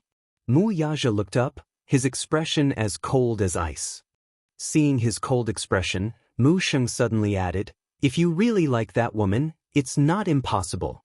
You can marry her as a concubine too." "That woman is called Yun Shishir?" Mu Sheng's eyes narrowed slightly. She should be a woman with some tricks up her sleeve. That was what he thought. After all, Mu Yaja had never had a woman by his side all these years. This lad seemed to be very cold when it came to women. However, Yun Shishir was the first woman by his side. Chapter 837. This Yun Shishir was definitely not simple. Mu Wanru, who was standing at the side, looked surprised. Mu Sheng actually relented and allowed Yun Shishir to marry into the family as a concubine? She found it hard to believe. However, in fact, in the Mu family, only the head of the Mu family had such a privilege. Take Mu Sheng, for example. Other than his first wife, there were also his second and third wives. Although the three women were constantly fighting under the same roof, they appeared to be very harmonious on the surface. Other than that, Mu Sheng also had a few concubines outside. In ancient times, a concubine was a concubine. In fact, as a concubine in the Mu family, other than having a lower status than the first wife, there was no difference in other aspects. The only difference was that the few wives were legally married, while the concubines could not hold a wedding ceremony and could only marry into the family directly. After all, monogamy was now practiced. Even if the Mu family was rich for 100 years, some things could not be too ostentatious. However, allowing Yun Shishir to marry into the family as a concubine was already the biggest concession he could make. After all, Grandpa Mu hated Yun Shishir from the bottom of his heart. After all, for so long, no one could make Mu Yaja go against his wishes. Yun Shishir, however, did it. Naturally, he hated her to the core. Mu Yaja merely chuckled when he heard that. His eyes were calm and unruffled, and no one knew what he meant by that. However, since Mu Sheng had already made his intentions clear, he intended to make a proper decision on this matter this time. "Grandpa, I remember that when I was still young, you arranged a marriage for me, right?" Mu Yaja looked at him as he said this. His interruption was so sudden that Mu Sheng did not react in time. "Don't you remember?" Mu Yaja paused for a moment before saying casually, "Although I was young, my mother told me that you arranged a marriage for me. I heard that the girl is from the capital's Song family." Song family? Mu Wanru obviously did not know about this. After all, this happened before she was taken into the Mu family. Mu Yaja said again, "The Mu family in the capital is a prestigious family. But after Mu Wanru returned to the Mu family, you didn't hesitate to offend the Song family's old man and canceled the engagement. Growing up in a wealthy family, marriage had been reduced to a bargaining chip. It was not something that they could decide. For example, the marriage between a father and a mother had nothing to do with romance or love. It was just a marriage between two families. The marriage between the two was nothing more than a paper deal between two wealthy families. What puzzled him, however, was that, after Mu Wanru's return, Mu Sheng resolutely called off the engagement between the two families. This made Old Master Song very embarrassed. Mu Sheng's face froze, but he did not say a word. Indeed, this did not seem to be his character. According to him, marriage was just a bargaining chip in exchange for fame, wealth, status, and power. Mu Wanru's mother, Mu Qingqing, was just a singer. She did not have any maternal power to speak of. Mu Sheng's insistence on letting Mu Wanru marry into the Mu family, even making her the main wife, was indeed beyond everyone's expectations. Mu Yaja's eyes turned cold. "You keep saying that you want me to fulfill your wish. I just want to ask you what wish Grandpa wants me to fulfill by marrying this woman." Mu Sheng sealed his mouth tightly, unable to say a word. Chapter 838. This grandfather of his was in his twilight years and did not have many days left to live. As he grew older, he no longer had that much ambition. Before he died, he only wanted to fulfill his unspoken wish. That was his unfulfilled wish for Mu Qingqing. His love for her was no longer in the category of adoptive father and daughter. There was even a time when he wanted to marry her as his wife, but she already had someone else in her heart. Alas, he had always been very possessive. How could he tolerate the woman he loved having someone else in her heart? Hence, there was a time when he wanted to force her to submit. Although she was a singer, her character was chaste, so how could she submit? In the end, she could not stand his perverted possessiveness and fled the Mu family with her pregnancy. The Muse sent out countless men to search for her. They could not wait to turn the capital upside down to catch her. However, when they finally found her, she was already a cold corpse. This car accident was laughable. If she had not been trying to avoid the men sent by the Muse, how could she have gotten into an accident? His heart was filled with self-blame and guilt. Feeling as if a knife was being twisted in his heart, he fell ill and was bedridden for a long time. In the end, this wish fell on Mu Wanru. Even if he could not marry her, at least he could let her daughter marry into the Mu family. This could be considered as fulfilling his wish. It was because of his perverted obsession that Mu Yaja did not bring Xianxia back to the Mu family. He dared not imagine what crazy things his grandfather would do if he saw Xianxia, who looked almost identical to her. Moreover, the Mu family was in turmoil with constant infighting. He had to tread carefully to get to where he was today. Therefore, he had been waiting for an opportunity to personally wipe out the traitors within the Mu family. Before that, he would not let Xianxia take even half a step into this tiger's den. After a long silence, just as he was about to speak, Mu Yaja suddenly asked, "Grandpa, are you determined to make me marry this woman?" Mu Wanru bit her lower lip and gently rested her hand on his shoulder. Mu Sheng looked up and placed his withered hand on the back of her hand. He looked at Mu Yaja and said, "Grandpa, haven't you already taken a step back? If you have any woman you like outside, you can marry her and make her your concubine. As for Wanru, she must be the young madam of the Mu family. There is no room for discussion on this point." Since Grandpa said so, Mu Yaja suddenly said, "Then I'll do as grandfather says." His words gave the old man a shock. He originally thought that his grandson would still resist him, but he didn't expect him to agree so quickly. He had resisted so fiercely earlier. But now, instead, Mu Sheng felt that Mu Yaja's docile attitude was somewhat abnormal. Mu Wanru was also stunned. She did not expect Mu Yaja to agree to marry her. Mu Yaja did not look at them. He just casually took out a cigarette box and lit it.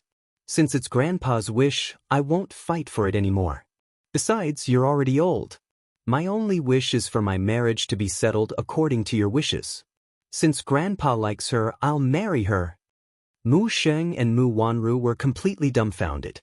Mu Wanru, in particular, had a comical expression on her face. Chapter 839. The old man was the first to react. "You're really willing to marry Wanru? There's no need to doubt my words." Mu Yaja pursed his thin lips.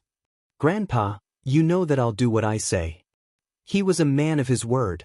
This was his grandson's attitude towards the world. He had no doubts about this. "Great." Overjoyed, he immediately said, "That's great. Since you're willing to marry Wanru, Grandpa is naturally happy." With that, he held Mu Wanru's hand tightly, unable to hide the joy on his face. "That's great. I'm afraid that the Mu family will have double happiness in no time. Since that's the case, I'll quickly get someone to make arrangements. The wedding can't be delayed any longer. We should at least announce it to the media first. Then, Grandpa will get someone to pick an auspicious date for your wedding." According to tradition, after the wedding date was set, the Mu family would hold a grand press conference and invite business and political celebrities, aristocrats, and various media outlets to witness it. After that, they would hold the grand wedding of the century. Compared to his joy, Mu Wanru's smile seemed a little forced. That was because she did not believe that Mu Yaja would really marry her. Ever since she reached an agreement with Mu Yaja that day, she no longer had any illusions about marrying him. Mu Lianjue had promised her an inexhaustible supply of wealth after the deed was done. Hence, she was willing to follow his instructions. Not only did she plant his men in Dixing's headquarters, she even poisoned Mu Xing's medicine. In the entire Mu family, she was the only one who could do this. Now, however, Mu Yaja actually said that he was willing to marry her. Didn't that mean that she would become the young mistress of the Mu family soon? Everything seemed like a dream. It was unbelievably beautiful. Why would Mu Yaja be willing, though? Not to mention other things, just the fact that she was pregnant and the child in her belly was not his, yet he was still willing to marry her. This was the greatest humiliation to a man. Grandpa, there's one thing you must do though. Don't forget what you promised me earlier. Mu Yaja's words were concise, but Grandpa Mu understood and nodded. Don't worry. Grandpa will give it to you before the wedding. The Mu family's power. Although Mu Yaja was the heir of the Mu family and had the right to inherit, this power was different from the inheritance. The Mu family's power symbolizes the highest authority. Only the patriarch had the right to do so. Mu Xing had once promised him that if he married Mu Wanru, he would pass the family head position to him. Generally speaking, given Mu Xing's character, he would not hand over the Mu family's authority unless he was on his deathbed. After all, in a family like the Mu clan, the Mu clan's power meant supreme power. If one had the Mu clan's power, it meant that the Mu clan had the power to control life and death. Many people coveted it. Think about it, if Mu's families to be Mu's to the family to have the families to be. The family's morale would be unstable and he would not be able to rest until his death. If it were someone else, he might not agree. Mu Yaja, on the other hand, was his most trusted grandson. Grandpa Xing, on the other hand, trusted him. Chapter 840. Oh! Although she was unwilling, she could not pry any further from his stern words. After a moment of silence, the old man said, "How about this? I'll announce it on the day you and Wanru get married." Mu Yaja replied, "Since that's the case, I'll go make the arrangements now." But the old man nodded in relief and did not say anything else. Mu Yaja went upstairs. Mu Wanru hurriedly chased after him. He stopped in his tracks and slowly turned around, only to see her standing behind him bashfully with a complicated expression. She was stammering and hesitating to speak. "What's the matter? Mu Yaja, are you really willing to marry me?" Mu Wanru asked hesitantly. Her eyes were filled with disbelief and even unconcealable suspicion. Mu Yaja glanced at her, but his eyes were cold and indifferent. Hearing her question, he raised a brow impatiently. Mu Wanru quickly explained, "I don't mean anything else. I'm just curious. After all, you said that you won't marry me. It's really surprising that you've changed your mind." "What's so surprising about that?" Mu Wanru laughed and said, "I'm just too happy, so happy that I'm still a little doubtful. I don't believe that you're really willing to marry me. I still feel like I'm living in a dream." Mu Yaja remained silent. Mu Wanru could not help feeling awkward, but she still wanted to clarify this matter. After all, the love she had for Mu Yaja was hard to let go. "If you marry me, then what about Yun Shirshir?" she asked carefully. Mu Yaja coldly replied, "You have no right to mention her." Mu Wanru's face was suddenly filled with disappointment. She said in shame, "Yes, I know. I know that it's already my greatest honor that you're willing to marry me. Other than that, I won't ask so much from you. But, if you really want to marry me, I swear, I will learn how to be a qualified young mistress of the Mujia. But do you really not mind my past?" Her mind was in a mess. She always suspected that Mu Yaja didn't marry her for such a simple reason. Therefore, she wanted to find out more about it. After all, Mu Yaja was extremely shrewd. This man's thoughts were unpredictable. She couldn't figure it out no matter how hard she tried. She always felt that his decision wasn't that simple. Mind what? Mu Yaja's cold eyes fell on her body. "I married you because grandfather ordered me to. I don't want to disobey. As for the rest, you don't have to ask." Mu Wanru was shocked. Mu Yaja said, "Besides, you've always taken good care of Grandpa, no matter how big or small. Since it's Grandpa's wish, then I will comply." "You married me, then do you like me?" Even if it was just a little bit, it made her so happy that she couldn't control herself. But he coldly asked, "What does my marriage with you have to do with whether I like you or not?" Mu Wanru choked. "I know that you married me because of grandfather's order. It has nothing to do with romance or love. I also know that I let you down. But in the future, I will try my best to play my role. It's good that you know. Mu Yaja finished and turned away. Mu Wanru, on the other hand, stood rooted to the spot. Her heart was in a mess. She went back to her room and sat on the bed, but she felt that her thoughts were in a mess. Chapter 841. Initially, she had been following the man's plan in an orderly manner. Now, however, things seemed to have taken a turn for the worse. Since Mu Yaja was willing to marry her, it meant that she would soon be the real young mistress of the Mu family. This meant that she should be on the same side as Mu Yaja and Mu Lianjue's enemy. Should she still carry out the man's plan then? Mu Wanru was in a terrible fix from the series of events. On second thought, since Mu Yaja was willing to marry her, she must stand on his side and do her best to protect his position. After all, if Mu Yaja married her, they would share honor and disgrace together. If Mu Yaja lost his position because of Mu Yaja, she would be in deep trouble. Still, she did not know what Mu Yaja was thinking. She felt that this man was unfathomable.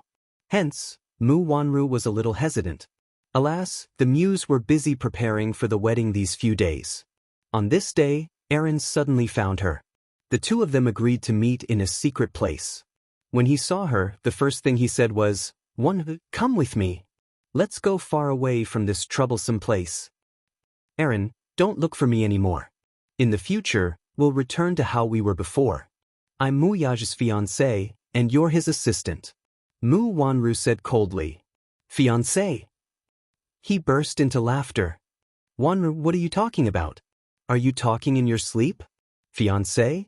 Do you really think that Mu Yaja will marry you?" Mu Wanru smirked. "Why not? He said that he'll marry me on a date. He's already making arrangements for it." He was stunned. "How is that possible? Why not? He's already promised Grandpa. The entire Mu family is making arrangements to announce our marriage." Mu Wanru could not hide her smugness. Aaron sneered. "Impossible. Nothing is impossible. You're just unwilling to accept it. Do you really think that Mu Yaja is that stupid? Wanru, think about it. Does he really intend to marry you? Putting aside your identity, you're pregnant now. You can fool Mu Sheng, but can you fool Mu Yaja? Will he marry a woman who's pregnant with another man's child?" Mu Wanru's heart skipped a beat. "Why not? He's marrying me because he doesn't want to go against Grandpa's order." Don't think he's too great." Alan retorted. "He's definitely not a simple man. Wanru, don't let your guard down. Maybe he's set a trap for you and is waiting for you to jump into it. The Muse are a dragon's pool and a tiger's den. Mu Yaja has his current status at such a young age. To be able to become an outstanding man in a place like the Muse, you can imagine what he's been through. Do you really think that he's a simple man? In fact, he's more unfathomable than you think." Mu Wanru's heart skipped a beat when she heard that. "Come with me. Running away with me is the best choice for you right now." He extended his hand to her and opened his palm. Mu Wanru was in a daze for a moment and unexpectedly extended her hand to him. Seeing that she seemed to have changed her mind, his face lit up. However, Mu Wanru slapped his hand away harshly. Chapter 842. Alan's face froze. "Why? I won't go with you. Just give up on it."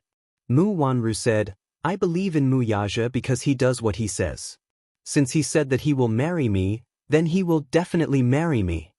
After that, she was about to leave. However, Alan took a step forward and hugged her tightly. "Don't go." He almost put down all his dignity and hugged Mu Wanru. His whole body was trembling.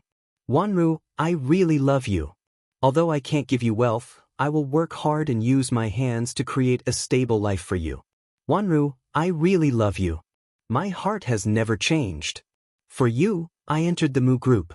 For you, I did so many evil things for you. But now you want to leave me. Wanru, is your heart so hard? Stop talking. So disgusting." Mu Wanru struggled to get out of his arms. However, Alan hugged her so tightly that she almost suffocated. She screamed hysterically, "Ellen, I can't be with you. I was born as a member of the Mu family and I will die as a ghost of the Mu family. Just give up." Aaron was taken aback. While he was in a daze, Mu Wanru stepped on his foot harshly and left his embrace. She turned around and glared at him coldly and resolutely. I don't like you at all. I never liked you. I've only been using you from the beginning to the end, do you know? I don't like you at all. Haven't you given up? After shouting, she tried to calm down the anger in her chest. She tidied herself up and said to him, Alan, I've kept you until now because I care about your feelings for me. You'd better disappear from my sight now and never appear again. Otherwise, I won't let you go. Her words were unusually ruthless. In other words, if he still did not know his place, she would kill him and get rid of him to prevent future troubles. Alan was shocked by her ruthless warning. He could not help but widen his eyes. Wonder, why are you so heartless? Since you know I'm heartless, why don't you disappear from my sight? Okay, I'll disappear. Alan lowered his head in a daze, like an empty puppet. Mu Wanru snorted and walked out of the alley. However, just as he got into the car and started, he still didn't see Alan walk out of the alley. Just as she was feeling suspicious, she suddenly heard a gunshot. Even though the gunshot had been silenced, it was very quiet and there was no one around. Therefore, she immediately caught the faint sound. His heart skipped a few beats. She got out of the car and walked to the entrance of the alley, but what she saw made her heart palpitate. Alan leaned against the rugged wall, his eyes wide open, his face pale, and his weak body slowly slid down the wall. Dark red blood splattered on the wall. At Alan's temple, there was a bloody hole that was gurgling with blood. The man who had just asked her to run away with him had now turned into a cold corpse. One of the men in black put away his gun. Suddenly sensing something, he turned his head and bumped into Mu Wanru head-on. The man in black's face was cold and his eyes were full of murderous intent. Mu Wanru screamed and almost fell to the ground in fright. Chapter 843. Mu Wanru did not know how many red lights she had run along the way. It was only when she reached the city center that she stopped the car by the roadside. The scene she saw earlier gave her a huge shock. She held the steering wheel and clutched her thundering chest, unable to calm down for a long time. What exactly happened just now? She seemed to have seen Aaron being killed. Who was it? What was going on? Mu Wanru found it hard to calm down. Just as she was feeling tense, her phone suddenly rang. Mu Wanru was so shocked by the sudden ringing that she almost lost her soul.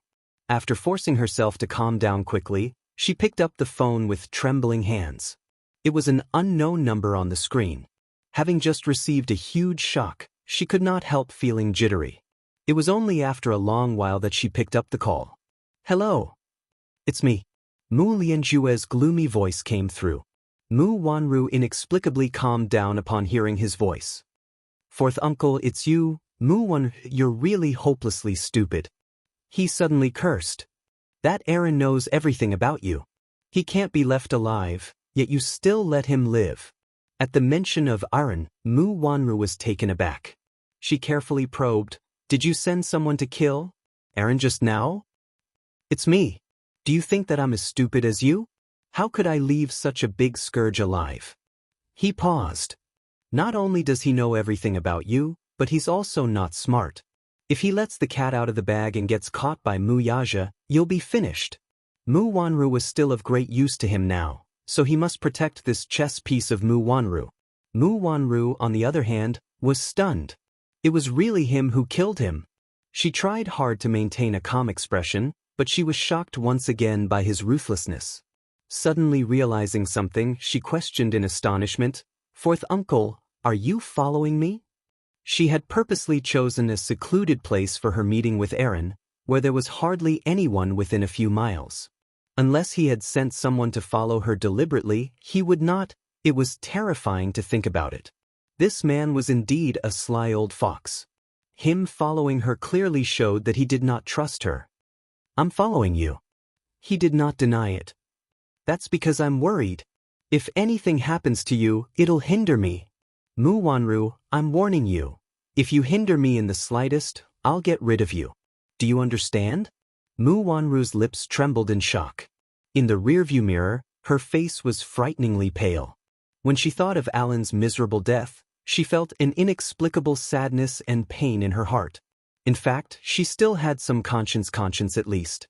Aaron truly loved her and was even willing to betray Mu Yaja for her. Alan's persistent and solemn words still echoed in her ears, saying that he would take her far away and give her a stable and peaceful life. However, in the blink of an eye, his pitiful look flashed before her eyes. Feeling uncomfortable all over, she covered her mouth in grief. I must speed up my plan. Chapter 844.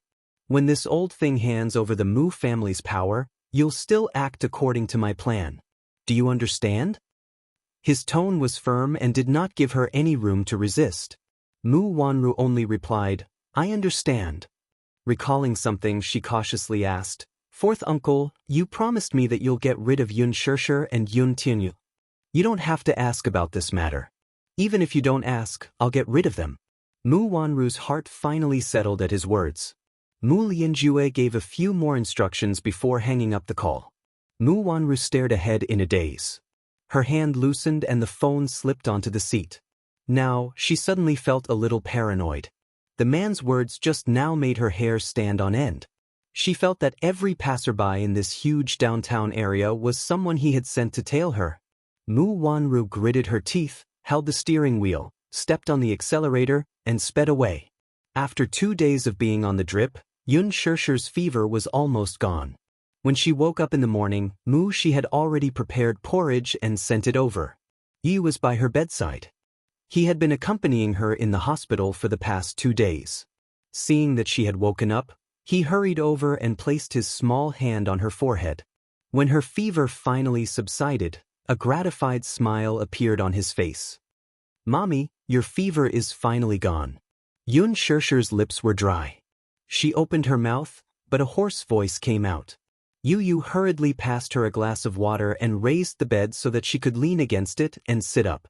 Yun Shirshir drank a few mouthfuls of water, and the discomfort in her throat subsided a lot. She could not help but sigh. Fruits were really the source of life. It felt as if her mental strength had come alive. Mommy, I really don't know what to do with you. Yu said helplessly, you've been hospitalized twice in just a month.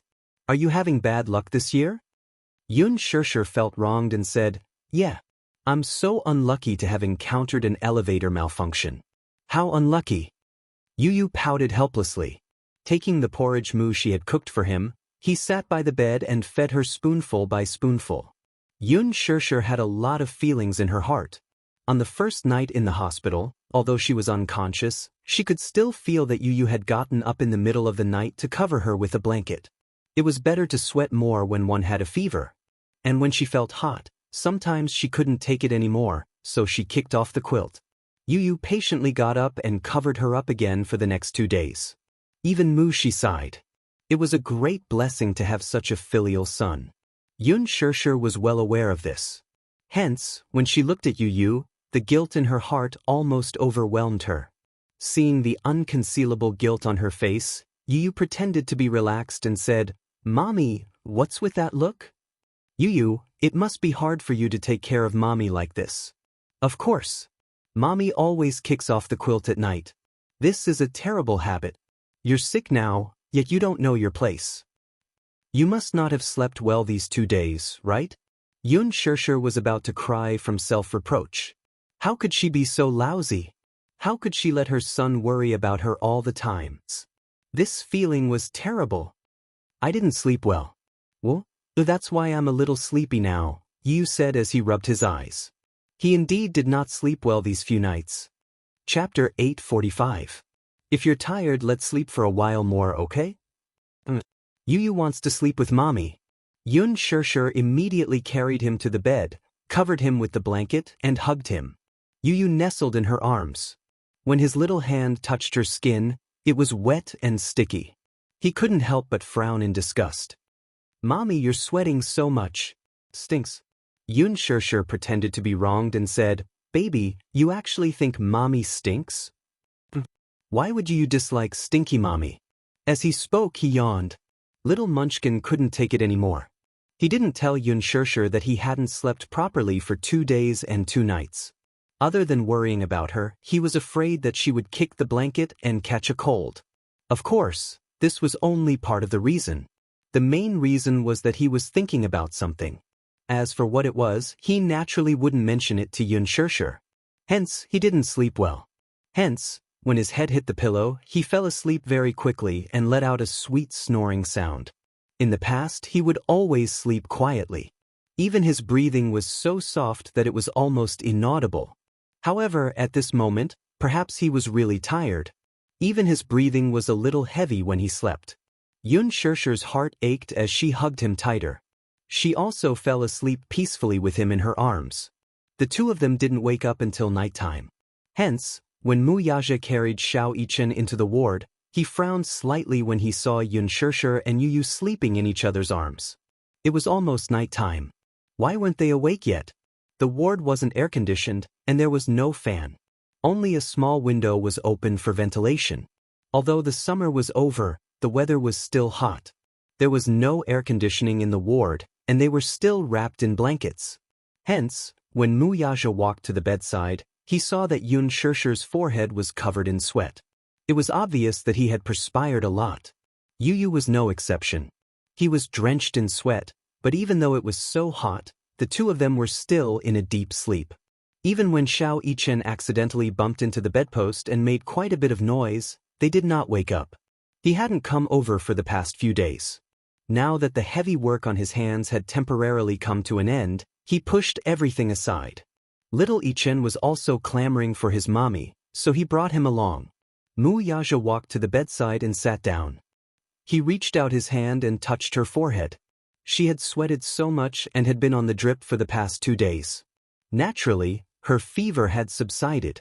He was happy to see her recover from her illness. This woman was really troublesome. She had entered the palace twice just to film a movie. There was nothing he could do about her. Xianxia was awakened by his movements. She opened her eyes slightly. When her vision cleared, she saw that it was him. Her eyes widened and she immediately said in a hoarse voice, "You here?" The moment she spoke, little Munchkin in her arms woke up as well. He seemed to be still sleepy as he rubbed his eyes in a daze.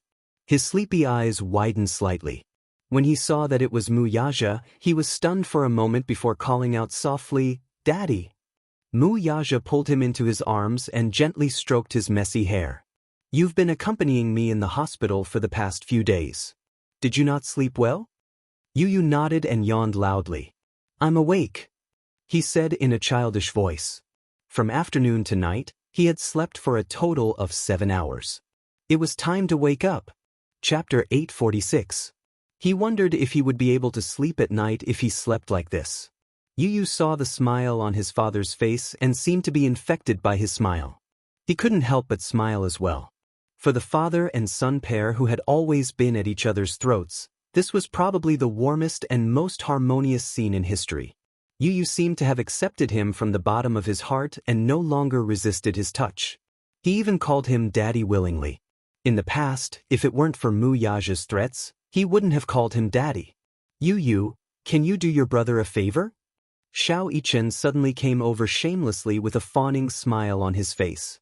Yu glanced at him and saw the fawning smile on his face. He didn't have to think twice to know that he had a favor to ask of him. His elder brother had a favor to ask of him, but he couldn't possibly agree so quickly, could he? Hence, Yu pouted and said, "I'm not helping you." "Why?" Xiao Yichen pouted pitifully and said, "Actually, the favor I'm asking of you is really a small matter for you. It's a piece of cake for you. I can't help you for free." Yu suddenly rubbed his flat stomach and rolled his eyes.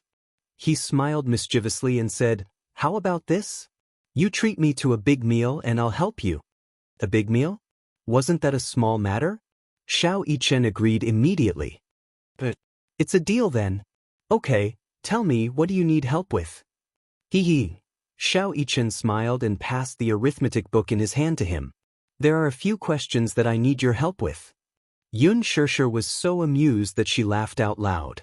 These two little fellows were really too interesting. Mu Yaja's expression froze for a moment. How could he say that he felt embarrassed? As the older brother, he had to ask his younger brother for some simple arithmetic questions? Yu's lips twitched as he took the arithmetic book from his brother's hand. Although it was just a few questions, when he opened the book, he saw that it was full of multiplication and division. In addition to the arithmetic book, there were more than 10 English translation questions. Xiao Yichen went to Allen Bell Bilingual Kindergarten. Although it was a kindergarten, the teaching style was very strict. The school insisted on letting the children win at the starting line. They had already started to learn some questions that were only taught in primary school. Therefore, most kindergartens only to count, addition and subtraction, subtraction and multiplication and division were taught. This was difficult for little Yichen. He rubbed his head for a long time and only felt a splitting headache. As for addition and subtraction, it was fortunate that he could count them one by one with his fingers. But when it came to multiplication and division, even if you counted your toes, you wouldn't be able to do it. Little Yichen grumbled, "I hate math the most. It's not fun at all to do. You're so stupid. These questions are so easy, but you can't even solve them." If Xiao Yichen saw you use usual extracurricular exercises, he would probably collapse at the desk and foam at the mouth. Xiao Yichen seemed to understand the disdain in Yu Yu's eyes. He held his heart in pain and said, "Brother, you despise me." "That's for sure." Sob. Xiao Yichen cried as he collapsed on the sofa. Yu Yu took the exercise book and scanned through the questions. It was so simple that it made one's hair stand on end. Xiao Yichen eagerly handed over a pen. However, he did not expect Yu Yu to take the pen from him and fill in the answers almost immediately after reading the questions. Chapter 847. Xiao Yichen felt that in the blink of an eye, Yu Yu had already thrown the neatly filled arithmetic book to him. "I'm done." "You're so fast?" He was in disbelief. Yu Yu answered matter-of-factly, "Of course. These questions are too easy." Xiao Yichen's eyes went blank for a moment before he hurriedly flipped through the book to see if he had just filled in the answers half-heartedly. However, he casually picked a few answers and checked them with much effort. They were all correct. For a moment, Xiao Yichen could not believe his eyes. He felt that Yun Tianyou's calculation speed was unbelievable. How did he do it?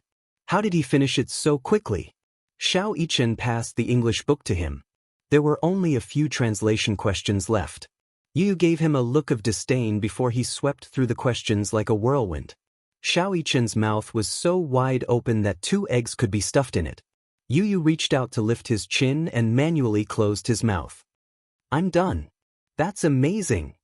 Xiao Yichen exclaimed from the bottom of his heart in disbelief. He was waiting for Yu Yu to be trapped by these annoying questions so that he could embarrass him. In the end, he finished it so quickly. He did not even know if it took him more than 5 minutes to finish it. "Do you think I'm you?" Yu Yu looked proud. Despite his disdainful words, Xiao Yichen's praise was very pleasing to his ears. He raised his chin proudly. "Yu Yu, you're so good?" Yun Xianxia was also stunned by the speed at which he swept through the questions. She did not know that her precious son was so good at studying. Of course, Yu Yu's little tail wagged. "I'm much smarter than Xiao Yichen." "Yes. Little brother, you're so smart. I spent half a day trying to solve these questions, but you finished them in just a few minutes. You're amazing." Xiao Yichen complimented him again. Yu Yu felt as if she was floating in the air and was about to fly into the sky. Mu Yazhe pulled him down in time. "Are you hungry?" Yes. Yu Yu nodded. "I'm starving. I haven't even had dinner yet." Mu Yazhe glanced at Yun Xianxia with some resentment. Yun Xianxia immediately raised her hands in surrender. I was wrong. I didn't take good care of Yu Yu, sob. Mommy, you know it too. As for me, I don't need you to take care of me. You just need to take care of yourself." Yu Yu snorted, but there was a gentle and doting smile on her face. Xiao Yichen hooked his arm around his shoulder and patted his chest. "Let's go. Big brother will treat you to a big meal." Thus, the 2 little guys went out to have fun with their arms around each other's shoulders. Yun Xianxia was so amused that she rolled over on the bed and laughed. How did she give birth to these 2 clowns? One looked cold and aloof on the surface, but was actually a little joker. The other looked gentle and refined on the surface, but was actually a big tsundere. Mu Yaja sat on the bed and hugged the lazy and cute little woman in his arms. He saw that her body under the hospital gown was covered in sweat. She must have perspired a lot. This woman probably hadn't showered for 2 days. Yun Shirshir suddenly calmed down when he hugged her like this. They hadn't seen each other for a few days, but she could easily feel the deep emotions in his cold and deep eyes. They were surging and intertwining in the dark. No matter how stupid she was, it wasn't difficult for her to see that the man was trying hard to suppress something at this moment. Chapter 848. Mu Yaja lowered his gaze and looked at the little woman in his arms, who was like a lazy cat. His eyes darkened as he swept his gaze downwards. She was wearing a hospital gown with the collar slightly open. At a glance, one could see the great view hidden under the hospital gown. The man's gaze deepened slightly. He reached out and lifted her collar. Yun Shirshir immediately slapped his hand away and said, not knowing whether to laugh or cry, "What are you doing? Don't peek. I haven't seen that part of your body." The man said righteously. Yun Shirshir was annoyed. "Mu Yaja, how many days have you not showered?" "Oh." Yun Shirshir's face turned redder as she said awkwardly, "It's been 2 days." Then, Mu Yaja paused. He suddenly got up and carried her in a princess carry. Lowering his head, he breathed in her fragrance. "Let's shower together." She widened her eyes abruptly and wanted to push him away in embarrassment. Her face was burning. "No." "Why not?" She shook her head and pursed her lips. Her face was so red that it looked as if blood could drip out. You and Ichin come back and see this, it won't be good. They won't be back for a while." Mu Yaja said with certainty, an unfathomable smile on his face. Yun Shirshir was stunned. At first, she was still a little confused. However, when she saw the deep smile in his eyes, she suddenly understood. Mu Yaja must have colluded with Xiao Yichen. Xiao Yichen must have taken Yu away under Mu Yaja's instructions to create private space for him. She angrily said, "Great. You and your father actually colluded in secret?" Before she could finish her words, Mu Yaja lowered his head and kissed her lips, stopping her from speaking. Yun Shirshir was startled by the sudden kiss. The man's kiss was urgent and deep. He hadn't touched her for a few days, and every part of his body was constantly missing her, clamoring for her. He couldn't control himself no matter how hard he tried. After all, he hadn't touched her for a long time, so his kissing skills were a little rough and clumsy. There were a few times when their lips touched and it hurt her. Yun Shirshir groaned in pain. She clenched her fists and punched his muscular shoulders in protest. However, her insignificant protest was naturally ignored by him. He carried her into the bathroom and put her down. Yun Shirshir wanted to run away as soon as she could. But would he give her this chance? That was obviously impossible. He grabbed her back and pressed her against the wall. His tall body leaned forward and easily trapped her in this weak world. The man leaned his head against her forehead and pressed it against the tip of her nose. His voice was so gentle that it seemed like it could drip water. "I miss you." He missed her very much. His clear and mellow breath brushed against her ear, burning her cheeks red. Yun Shirshir shyly turned her face away. His hazy and hoarse mumbling was extremely magnetic, yet it could make one's heart skip a beat without warning. The man grabbed her chin and forced her to meet his gaze. "Did you miss me?" He questioned her directly, but it made her face even hotter. How could this man be so evil? "No," Yun Shirshir said stubbornly, avoiding his gaze. Mu Yaja was naturally dissatisfied with this answer. His hand gently pinched her waist, which was no match for his. Coincidentally, he grasped her sensitive spot. Yun Shirshir let out a weak moan as she was at a loss of what to do.